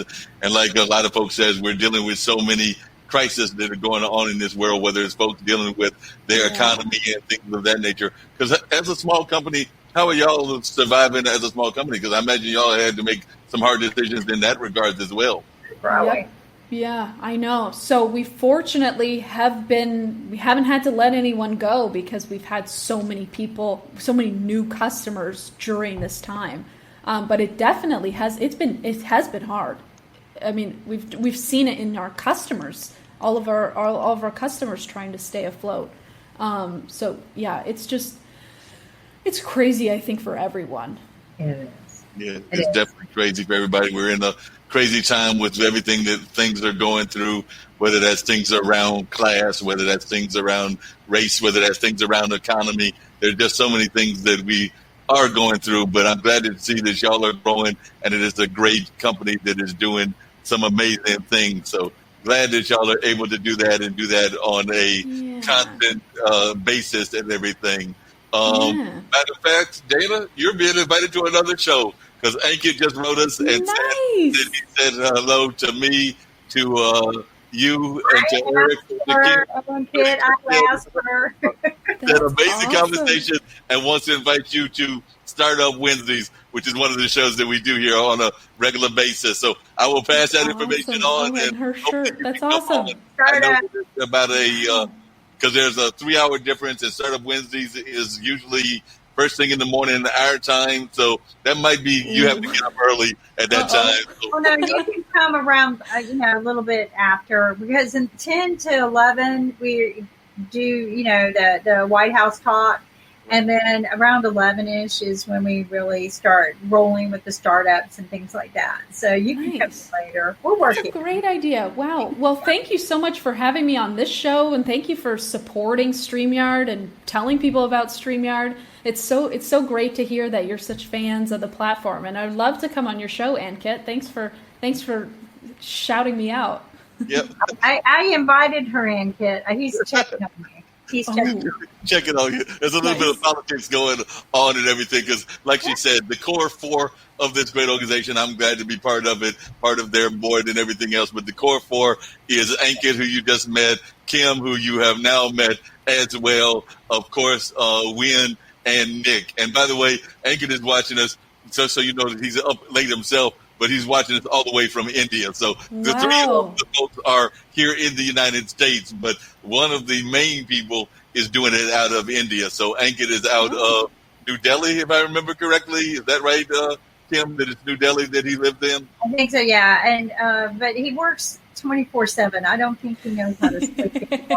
When I was his age, I was the same way, but I do like my sleep now. But Ankit is the energy and wind. We couldn't do it without him. He's the Wizard of Oz behind the scenes. Nick Pelaveda and we co-founded this together. We're I would like to think that we're the business sense. I'm a little bit technology, but they're more of the technology and marketing and all of the youthful stuff. Nick and I are the old folks. Yeah, Nick, I said it. But you got to have that, right? You got to have your experience. You got to have your young. That's what startups are all about. And that's what I know we're talking about. But unfortunately, I'm going to have to dive out. Yep, like I said, and I think that Danny might have to leave after a while too. But I've still got more conversation with Erica. I'm going to be listening. I got physical therapy, so I'm going to be listening. Cool, appreciate that and everything. But definitely bring Eric back. But I know you're going to bounce as well. I promised you. You promised me 30 minutes. You've already given me an hour, so I appreciate you. And as long as you can stick around, that would be greatly appreciated. I did see that you put on the website where folks can find you, which is the Real Dana Bentz, as well as the YouTube website and all of that. Yeah. So I do appreciate that. And that's where you can find me. That. Thank you so much for having me. It was so nice. I love being featured on shows Ankit, I have a few inputs for you, Dana. Ooh, that's good. Yep, we love to hear about all the features like we just talked about, Mark, in the beginning. But I love talking about StreamYard. I love the opportunity to see how other people are doing shows like your show, and talking to Kim is so interesting about all the shows on the network. I'll have to jump off now, but it was so great to be featured. Thank you again for having me. No problem. It was my pleasure to have you on the show and to have you featured. I'm going to just teach you about one thing. You were asking about the banners and whether we use them. We do use the banners as well. So like Tish, who does a show, this is actually her company. So as you'll see, you'll see that Earth Monkey Energies, and she is the lady that does Plant a Seed. So we do use the banners, and we actually use the banners for a creative purpose, because the third show that I do, because like I said, there are a number of them that started off actually being a podcaster, because I'm a podcaster myself and have done radio for a number of years. So they reached out to me as a podcast host, and then they were like, you're pretty good at this, so how about we give you a show? Nice. So that was first the radio show with Mark Lee, and then now I'm doing 3 shows as well as producing some other friends' shows. But the one that we do on Wednesday is called the Online Dinner Party. And one of the things I did was I created what I call the mystery guest. And I do use overlays for that, even though I'm thinking about using the photo album now that I came up with that solution. But I give clues, though, that's like historical clues about the person and everything. So they will, during the course of a Wednesday show, see things like this running across the screen.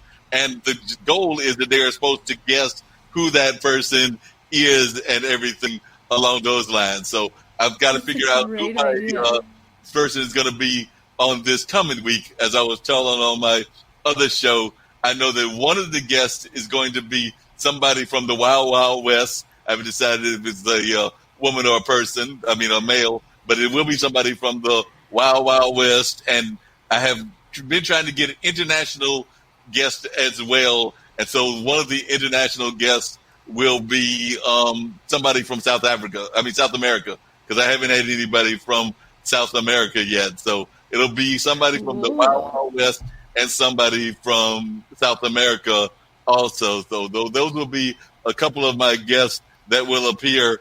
And then once they are picked and we figured out who they are and folks have an idea of who they might be, then I do use, as right now that's what I'm doing, I use the overlays, and the overlays kind of appear above the screen who that person is. So like last week, great idea. The villain was John Dillinger, and nobody guessed that one. And my person that was known outside of that area, that was known kind of in the world of English politics, was Winston Churchill. And I just knew folks were going to get Winston Churchill, but nobody actually was able to figure out who Winston Churchill was or who that person was or anything. So I was a little disappointed that folks were not able to figure out Winston Churchill or Dillinger. But hopefully this week I've given them a couple of clues, and I've planned on doing the shows that I've appeared on. So definitely do things along that nature. Ankit is just way late at everything, because Ankit told me to play the intro for American Politics and for the radio show and funk music, and I had already done that. Already done that. So, like Kim said, Ankit was just a little bit behind times, but I will play those as we wrap up the show as well. But definitely glad that you were able to join me, and I do hope that you will come back on future editions of this show, as well as I'm hoping that we can just keep in touch, because I'm one of those masterful networkers who loves networking with people on a regular basis. So now that I've got at StreamYard, I plan to at least reach out to you on not on TuneIn, but on Instagram, Facebook, the various platforms that exist. So you know where to find me. Yeah, well, thank you again for having me on the show. No problem. See you soon. It was a pleasure to have you on the show. And like I said, I'm sure Ankit will come up and be giving you those ideas that he's got in mind in terms of regards to StreamYard. And I did share with you some that I know folks have been asking for, but we're going to be looking forward to seeing the other things that you're talking about. Like, I do have musician friends, so they'll be glad to hear about that stereo stuff that y'all are doing and a number of other things that y'all have coming up. So definitely we're looking forward to that and hearing more things that are coming your way. So definitely looking forward to that. Stay tuned. Stay tuned to all the updates. And we actually go live on our YouTube channel once a week talking about the next upcoming features on StreamYard. So if you're super interested, you can catch us live on Sunday nights at 6 p.m. Pacific. And the co-founders go live on our YouTube channel. I think it's youtube.com/StreamYard. Okay. And they can actually see the founders going live, talking about the changes that are happening at that time on the YouTube channel. So they're live, and they're interacting, just like you're showing the comments on the screen. They're taking live questions from the audience about StreamYard, which is so fun. It sounds great, and I'm definitely glad that you're part of their team and doing such great marketing with them. So definitely glad to meet you through the different circles that we've connected, and glad that you were able to come on this show. So thank you again, Mark. It's so nice to meet you, and I'm so glad I got to come on the show. Yep, great. Cool. Yeah. So we're going to continue our conversation with Erick about that Trump book, and then, of course, I'll wrap up with some other things also. So definitely. Bye, guys. See you. All right, Erick, that was the amazing Dana talking about what's going on in her life and all of that. So definitely glad that you were able to join the conversation. So if you would, tell to our listeners about the book and also what you've got going on with the book and how the book can be found once again. Like I said, we were so busy talking about StreamYard that people may have forgotten about the book. So if you'll share with folks a little bit more about the book, we would appreciate that. Okay, yeah. Volume's down for some reason. I don't know. I think it's on my side, but anyway, I can hear you. Um, Dealing with the book is called Trump, the Colossal Poison. It kind of just came about due to the fact that really most of the coronavirus took place, so that kind of slowed things down and just gave me a lot of time to reflect and also to write. I was already started in November, but I was able to accelerate and get the book done due to the fact basically of coronavirus. And you can get the book again on Amazon. And yeah, again, like I said, you can just put in, I think, Trump, the Colossal Poison. I got a lot of people that's been getting it. And yeah, it's for everybody. It's not just for Democrats. It's not just for independents, just for Republicans. It's for everybody to kind of hear the facts, hear what's going on, and just have the information. And from there, just kind of like in the Bible, it talks about wisdom. That's the principal thing. Knowledge, knowledge yields on riches, but it just gives you more information to make your decision on who you want to vote for, and you can decide to vote for whoever you want to in our great country. But it just gives you more information to analyze and see what's the best choice. Yeah, that makes a lot of sense, and folks do need that kind of information, learning what people's real stands are and how they feel about different issues. And it sounds like you've been doing a great job of the research so that folks can find out what that message is and how they can learn more about these candidates and all of that. So definitely appreciate you having that and sharing your wisdom that you've learned and everything. So there's a lot of issues, like I said, are out there that a lot of people are pressed about and that they're thinking about. I mean, we didn't even touch about it, but what have been your thoughts about how the administration is currently handling the environment? We were talking about the fires, whether that's over there in California or in Oregon or in other parts of the world. But how are you feeling that the government in general and the world in general is handling our environmental things? Okay. I'll put it this way. I used to live in San Francisco, and I have a friend that lives in San Francisco and a friend that lives in Nevada. I don't think it's hitting Nevada. It's basically hitting, it may be now hitting Nevada, but it's California, Oregon, Colorado, and Washington State. I think I'll put it this way. There's a difference of opinion of how government is supposed to manage a situation like that. Trump's opinion that we gathered is basically it's the state's responsibility, and if there's an all completely blown emergency, to come out. And I think now he's coming out. My opinion would be that it would have been very beneficial if he would have came out a little bit early on. But his stance, I think, has been to federal government hands off and the state and local government hands on. I think people on the other side of the fence of opinion, they view that the federal government does play a part if there's a disaster or a situation that takes place, that the federal government comes in and helps and assists financially and manpower and equipment with the state and local, and they kind of go in concert.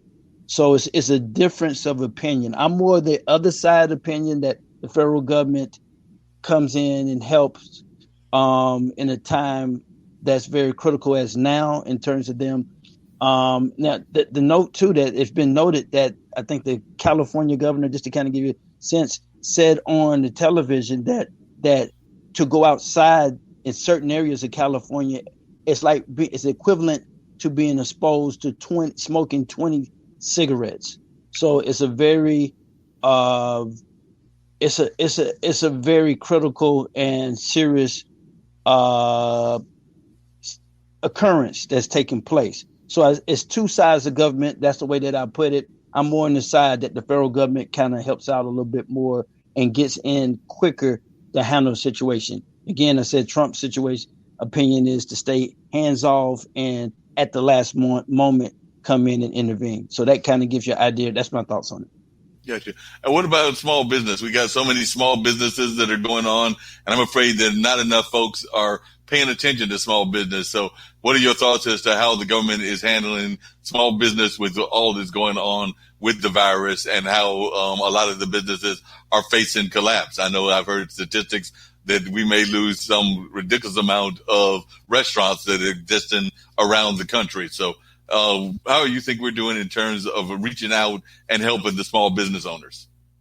I think, again, that's I kind of want to allude to kind of how you think that you're directing how you're feeling. I feel that you're going in the same direction that I'm going in, is that that we need to find funds that can give these put some regulations on it or some requirements on it, but give these guys the financial support that they need, maybe with some regulations to make sure people is being conducted right, being managed right. But that kind of gives them a lifeline to make it through at least, let's say, maybe February or March of next year.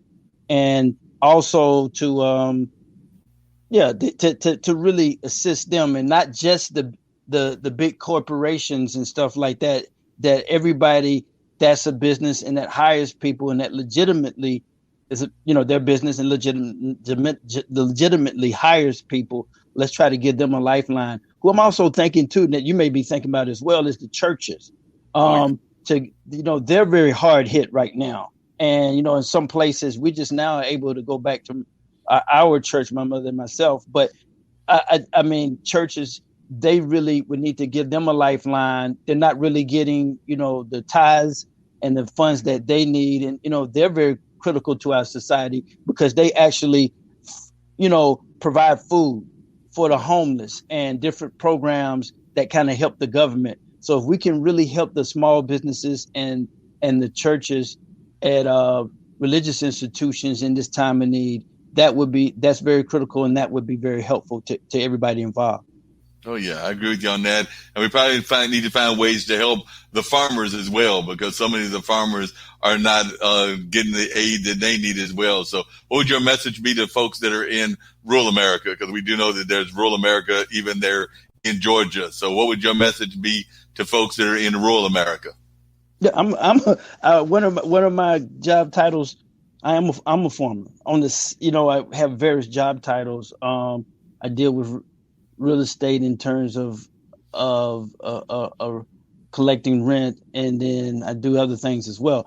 But they have, believe it or not, Georgia has been pretty good. They have a program to you couldn't sell your cows or whatever, that they would give you money because you couldn't come to the market. So they have provided, and believe it or not, there's money flowing through USDA that's helping in this time of need. But I think, depending on what sector of business, if it's corn going to or whatever products that are going to China or overseas, those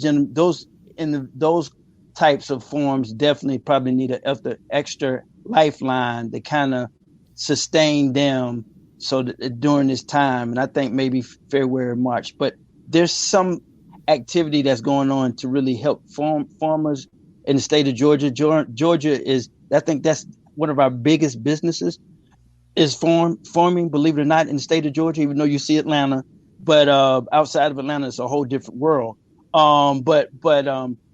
Those farm industries where they're going overseas right now to get you to trade, and they can't trade right now, we definitely want to, if we can, get a extra lifeline for them and support those industries.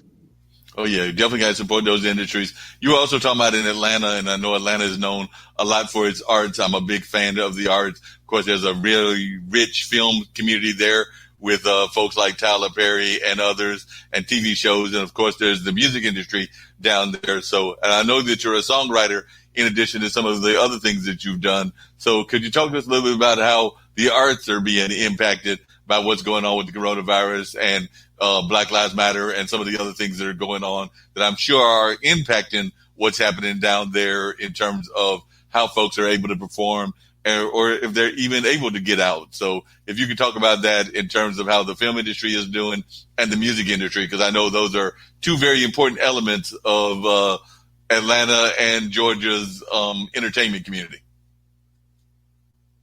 Right. Those are very huge industries, especially in our more metropolitan areas, especially Atlanta and probably Savannah.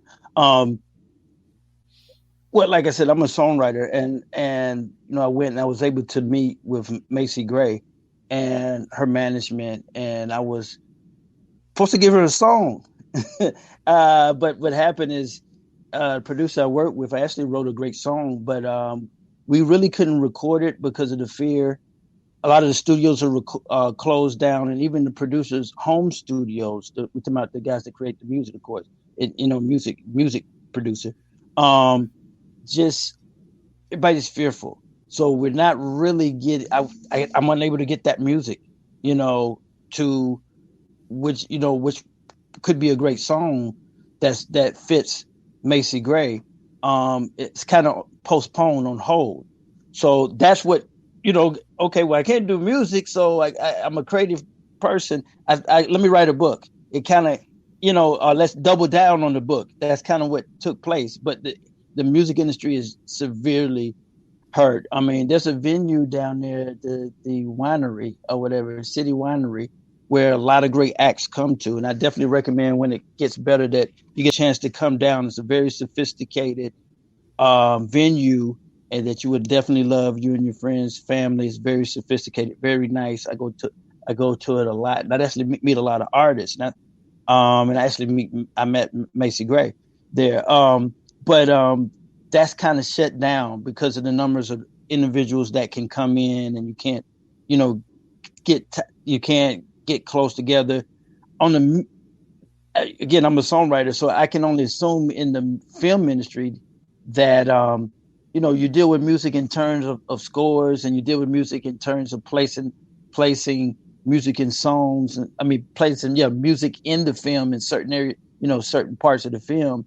I think the film industry is kind of, I don't really know, but I'm assuming that it would be suffering. But I can speak to the professional music side of things, that it's pretty much at a standstill. You may have, artists that have studios at home, people that they cherish and trust, and that they feel comfortable that they're still making music. But the mass amount of talent, professional and unprofessional talent, and connected and unconnected talent, it's kind of at a slowdown. And I think everybody's waiting to next year to see what happens, and hopefully it can come back alive again.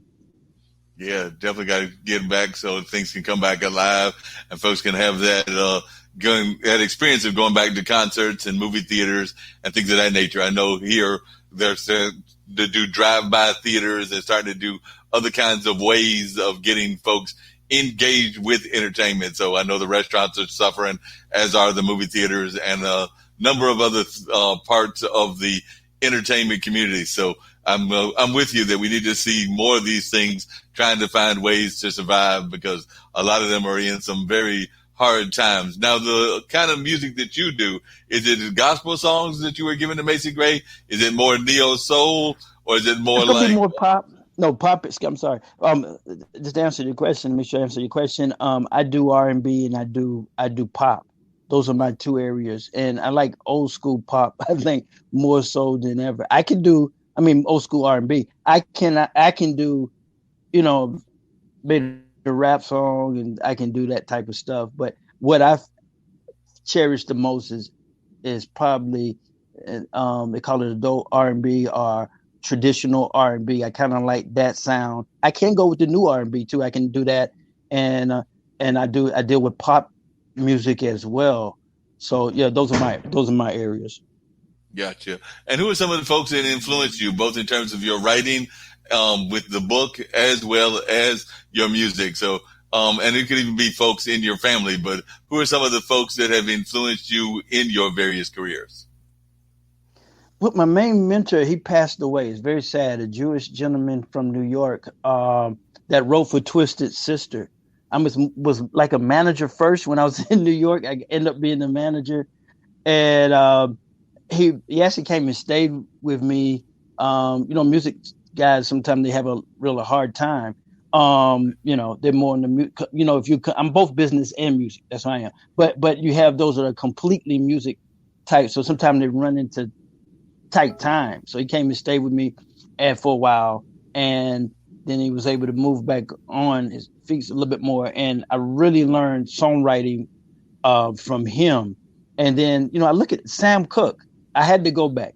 Sam Cooke, the Beatles, Marvin Gaye. Just a lot of the oldies, but goodies. I can't remember the guys, a black gentleman that wrote songs for Elvis Presley. Blackwell, you might want to look him up, but a lot of people don't know about him. But by the way, that guy actually wrote.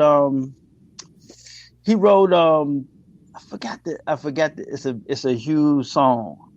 But maybe I remember there's another time. But Chuck Berry, all of these people that were phenomenal songwriters, influenced me. Different races and different genres, and just enormous ability. And there's a lot of untapped ability out there that don't get recognized. And you might be surprised. I tell you, you might be a songwriter. You don't even know. It just happened. I was around him, and I kind of learned. And then I was like, whoa, that's not bad. And people listening like, oh, that's pretty good. So we actually have other talents that we may not be aware of in terms of writing books. Books wise, it's going to be James Baldwin. Would be the person that comes to mind in terms of books, and so those are my influences. Yep.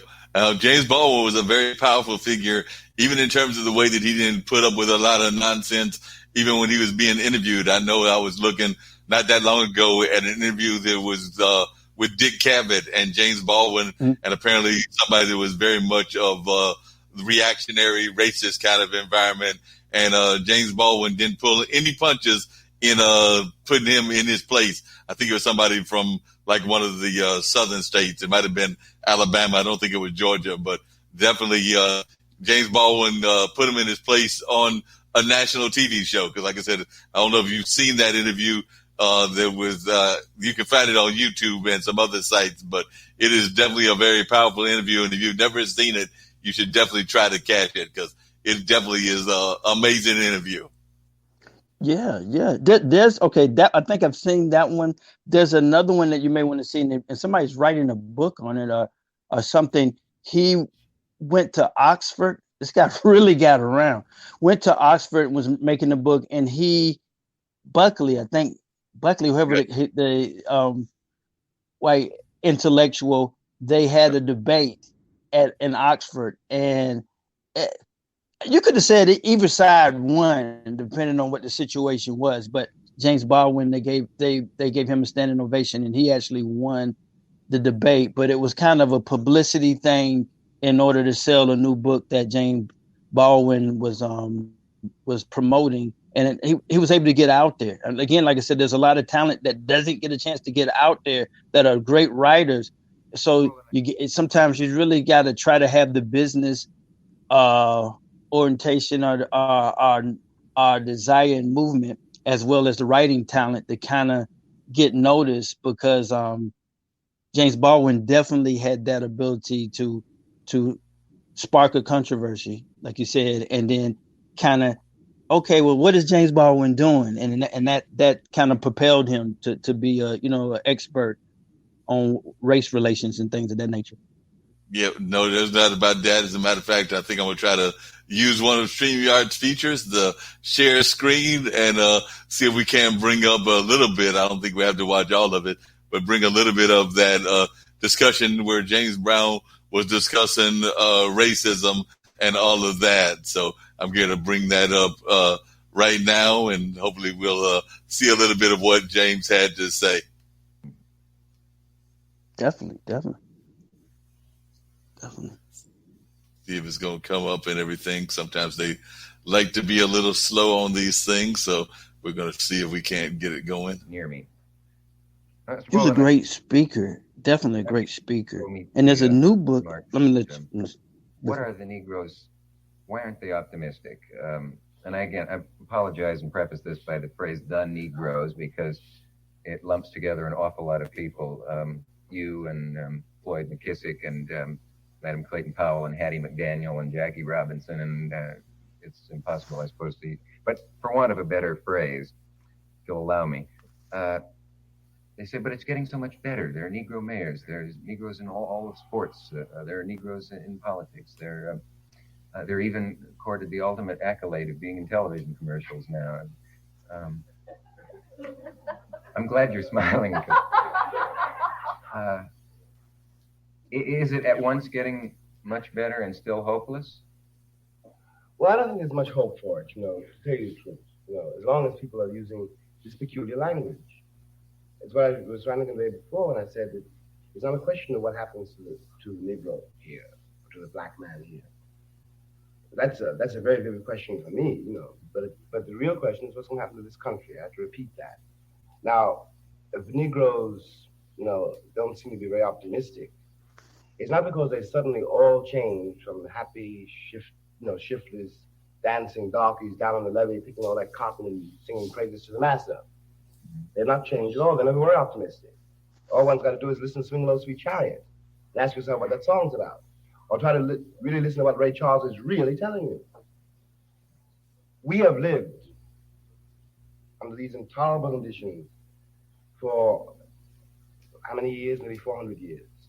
We have evolved a certain kind of style to meet it, and a lot of that has been involved with the lies we had to tell to you, and the lies we had to tell to you, this compounds the disaster you believe because you wanted to believe it. But obviously you knew, every white man knows, that he would not himself, lying track for nothing. He would not himself allow his child to be sold from him as though the child were you. He would not himself allow himself not to have the autonomy of his own house and his own woman. He would not himself pick all that cotton and carry it to market just because he loves white people. We all know that. And the word Negro in this country really is designed finally to disguise the fact that one is talking about another man, a man like you, who wants what you want. And insofar as the American Republic wants to think there's been progress, they overlook one very simple thing. I don't want to be given anything by you. I just want you to leave me alone so I can do it myself. And it also overlooks another very important thing. Perhaps I don't think that this republic is the summit of human civilization. Perhaps I don't want to become like Ronald Reagan. Well, so you don't want to become like Ronald Reagan. You also heard him mention Floyd McKissick, who, of course, is somebody that is very known and respected around this community as well. Oh, he definitely was a strong personality, and was quite a great debater, and definitely a high thinker and a great communicator. He had so many elements that made him that attracted both white audiences and then also black audiences and then international audiences. He was definitely exceptional. Yes.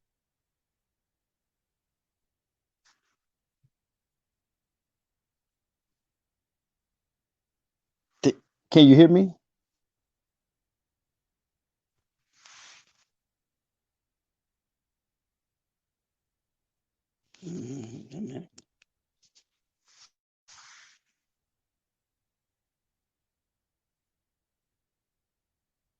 Can you hear me? Can you get it? Hello? I'm kind of lost. Hello?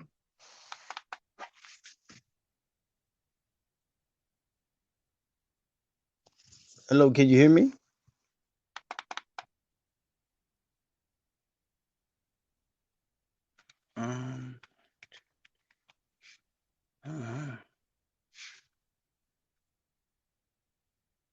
Something happened.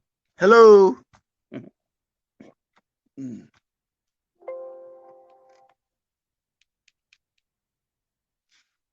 No.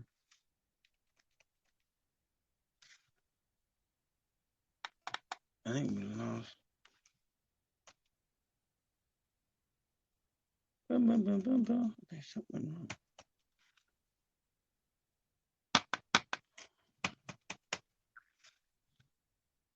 We got the conversation going on and all of that. So Yeah. definitely you were checking out a little bit of that speech that I shared and all. So definitely I was saying I heard Floyd McKissick's name mentioned, Right. as well as, of course, Ronald Reagan and a number of others that were featured in that particular speech. But as you were hearing that speech from him, what were some of your own thoughts as you were reflecting on a little bit of what he was saying?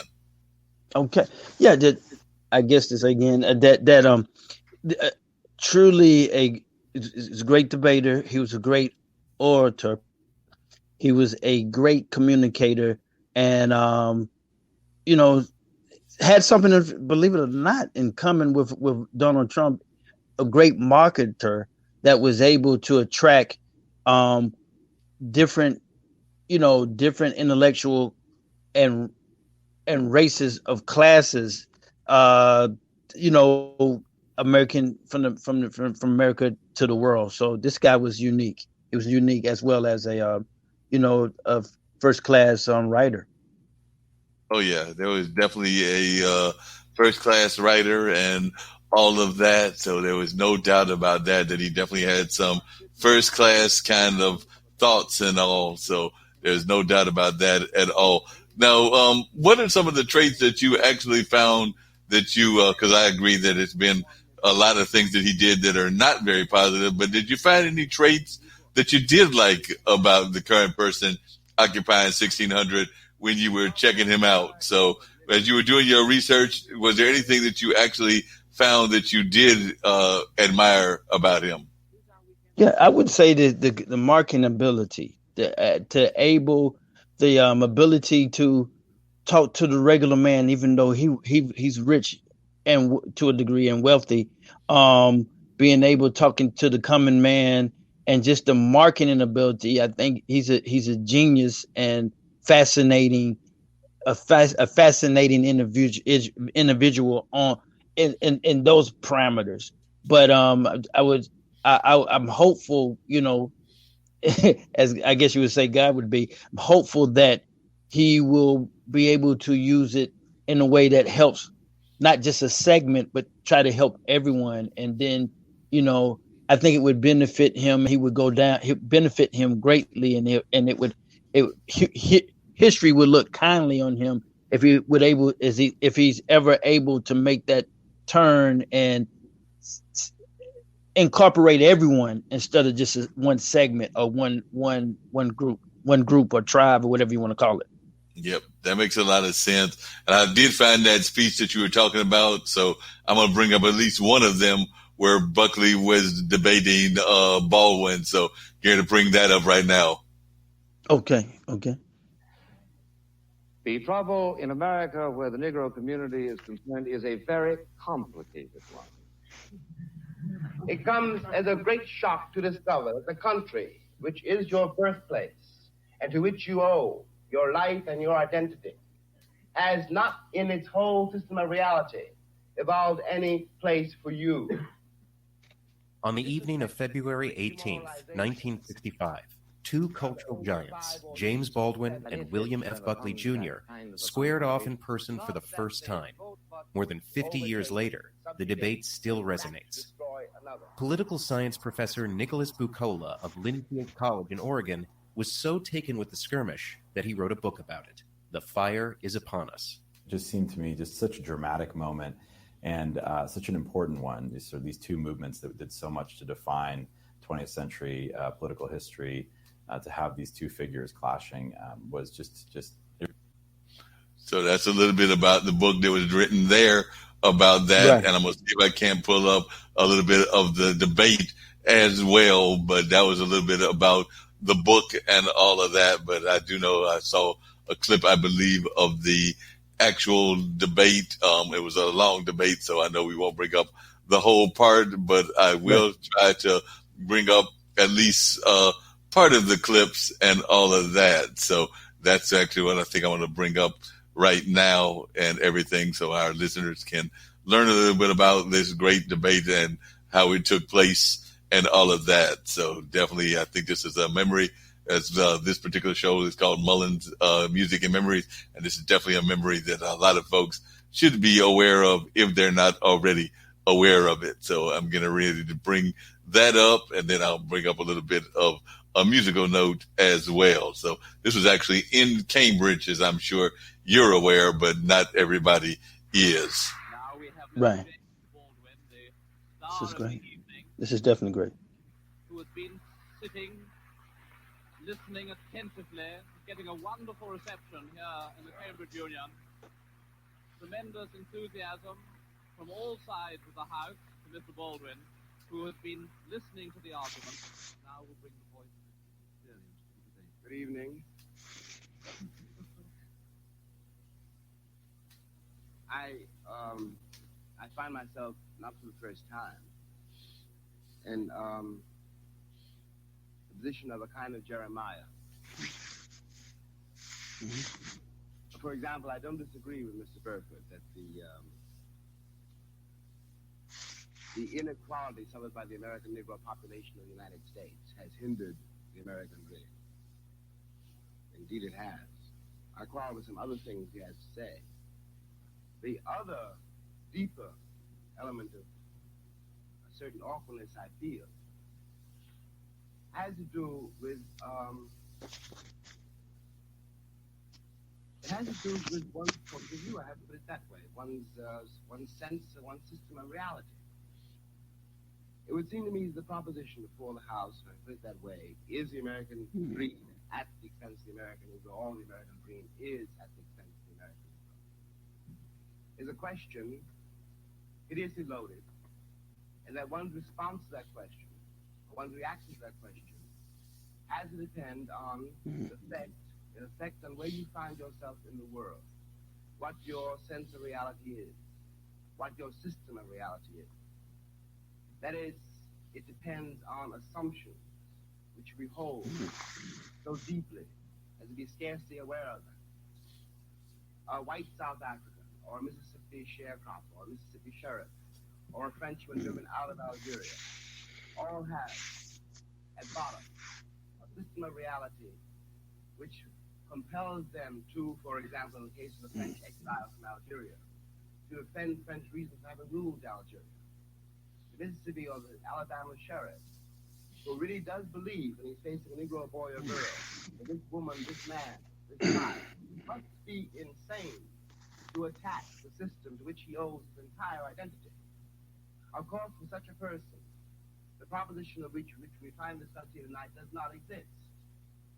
And on the other hand, I have to speak as one of the people who've been most attacked by what we must now here call the Western or the European system of reality. What white people in the world, the white supremacy, I hate to say it here, comes from Europe. That's how it got to America. Beneath then, whatever one's reaction to this proposition is, has to be the question of whether or not civilizations can be considered as such equal, or whether one civilization has the right to overtake, to subjugate, and attack, destroy another. Now what happens when that happens? Leaving aside all the physical facts which one can quote, leaving aside rape or murder, leaving aside the bloody catalog of oppression, which we are in one way too familiar with already. What this does to the subjugated, the most private, the most serious thing this does to the subjugated, is to destroy his sense of reality. It destroys, for example, his father's authority over him. His father can no longer tell him anything because the past has disappeared. And his father has no power in the world. This means, in the case of an American Negro, born in that glittering republic. And in the moment you are born, since you don't know any better, every stick and stone and every face is white. And since you have not yet seen a mirror, you suppose that you are too. It comes as a great shock around the age of 5 or 6 or 7 to discover that the flag to which you have pledged allegiance, along with everybody else, has not pledged allegiance to you. It comes as a great shock to discover that Gary Cooper killing off the Indians, and you were rooting for Gary Cooper, that the Indians were you. It comes as a great shock to discover that the country, which is your birthplace, and to which you owe your life and your identity, has not in its whole system of reality evolved any place for you. The disaffection, the demoralization, and the gap between one person and another, only on the basis of the color of their skin, begins there and accelerates throughout a whole lifetime. To the point you realize you're 30 and are having a terrible time managing to trust your countrymen. By the time you are 30, you have been through a certain kind of mill. And the most serious effect of the mill you've been through is again not the catalog of disaster. The policemen, the taxi drivers, the waiters, the landlady, the landlord, the banks, the insurance companies, the millions of details, 24 hours of every day, which spell out to you that you are a worthless human being. It is not that. It's by that time you've begun to see it happening in your daughter or your son, or your niece or your nephew. You are 30 by now, and nothing you have done has helped you to escape the trap. But what is worse than that is that nothing you have done, and as far as you can tell, nothing you can do, will save your son or your daughter from meeting the same disaster and not impossibly coming to the same end. Now, we're speaking about sense. I suppose there are several ways to address oneself. What that word means. Let me put it this way, that from a very literal point of view, the harbors and the ports and the railroads of the country, the economy, especially of the southern states, could not conceivably be what it has become if they had not had, and do not still have indeed, and for so long, for many generations, cheap labor. I am stating very seriously, it's not an overstatement. I fixed the cotton, and I carried the farm,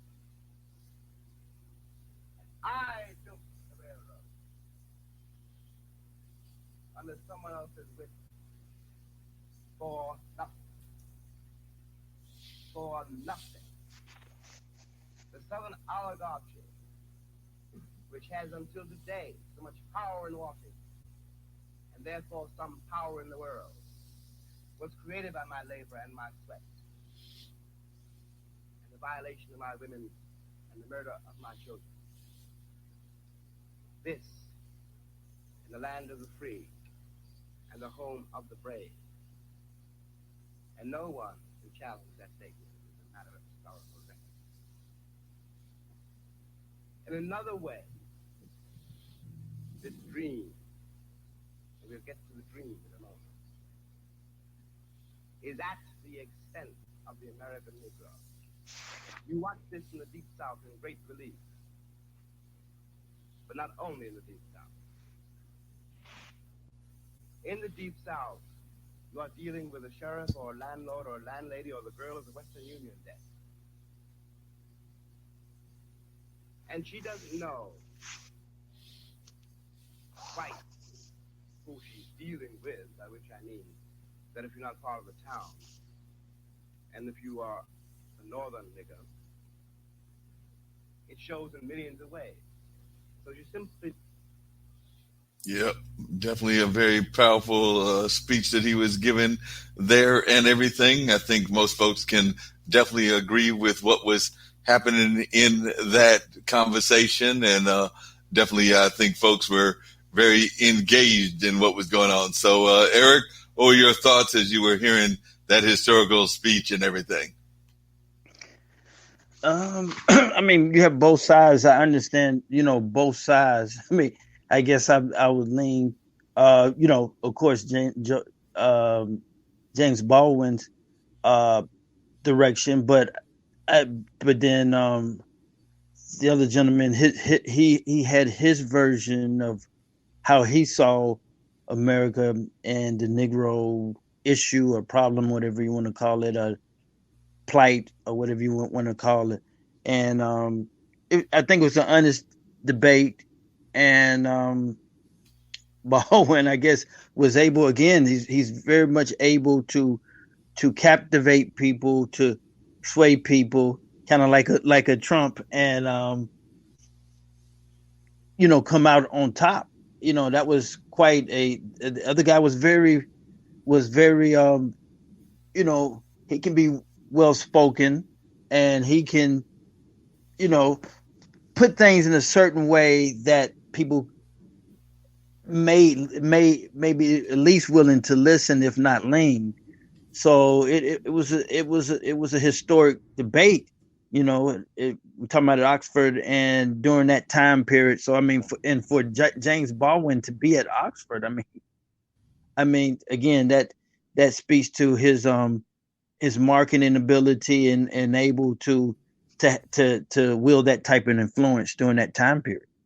Oh, yeah, no doubt he was definitely influencing folks and things of that nature, but we're going to wrap everything up and all. I've still got to play some of the spots, and I did say I was going to get some music on because that's part of what we do on Mullins Music and Memories. So I'm going to bring up some of the music from Miss Jody and, of course, some of our other shows as well. But I know that I'll still be having conversation with you on the podcast later on this afternoon, but I'll let you go get a glass of water and relax, and then give me a call at that 646 number in about another 15 minutes or so.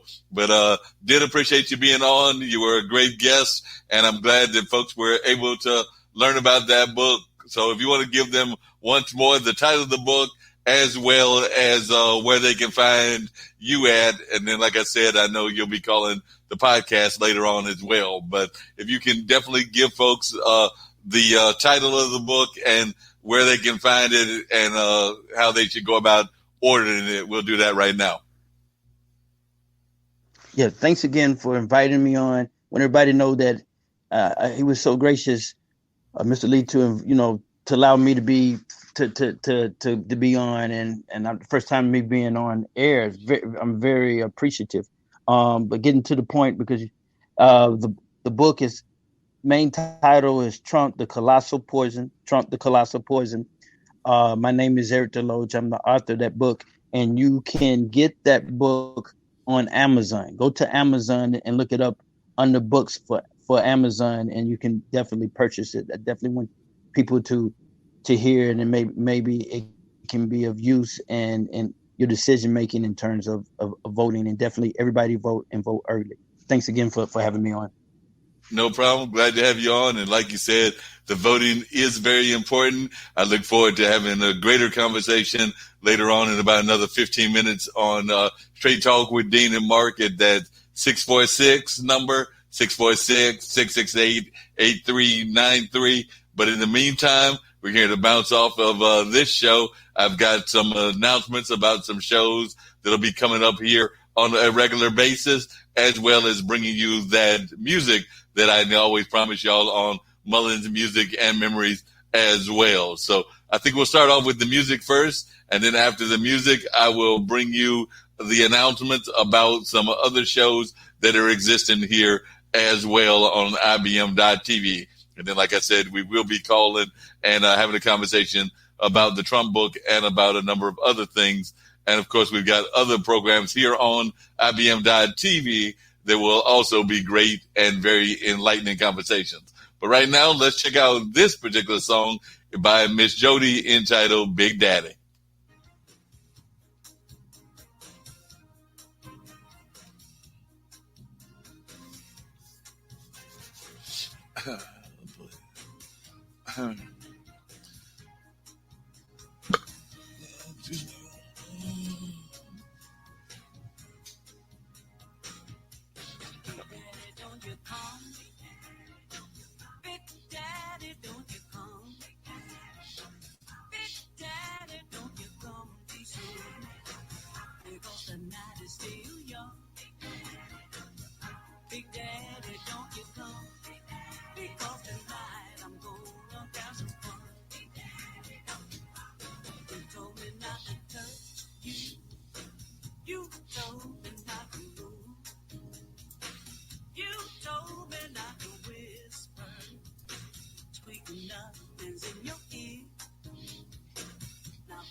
All right, folks.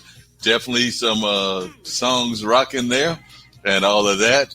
But we're going to wrap everything up and all of that. But I am going to bring you some of the spots that we've got here. So definitely hope folks will enjoy themselves and have a good old time with what's going on. But we do have some shows that are very popular right here on IBM.TV. So I'm going to bring you a few of those right now. Don't forget that every Monday.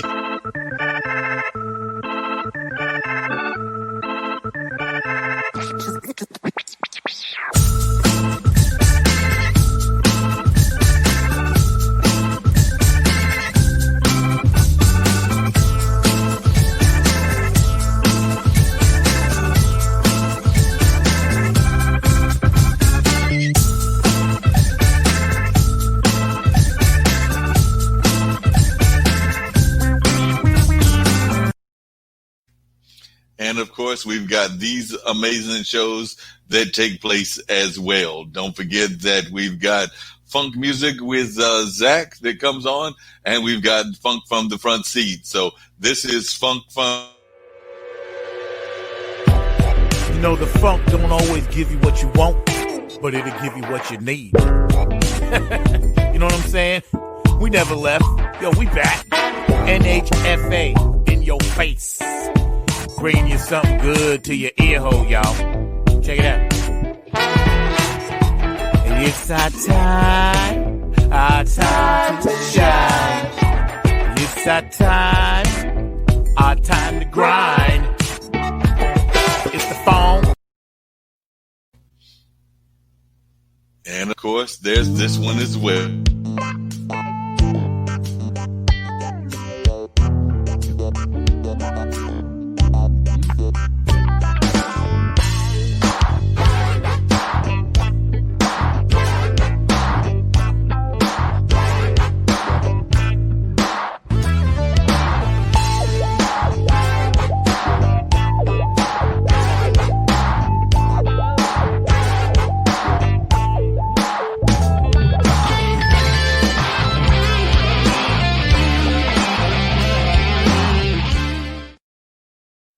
And of course, one of our latest editions about American politics.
And then the ambassador to tell us what to do during these hard times. Coronavirus से कैसे बचेंगे? Okay, hand होकर और ऐसे अपने खांसी जब आएगी तो ऐसे करेंगे अच्छू अच्छू और कोरोना वायरस को धन्यवाद हमारा म्यूजिक सुनने का. And then the plane to get us on out of here.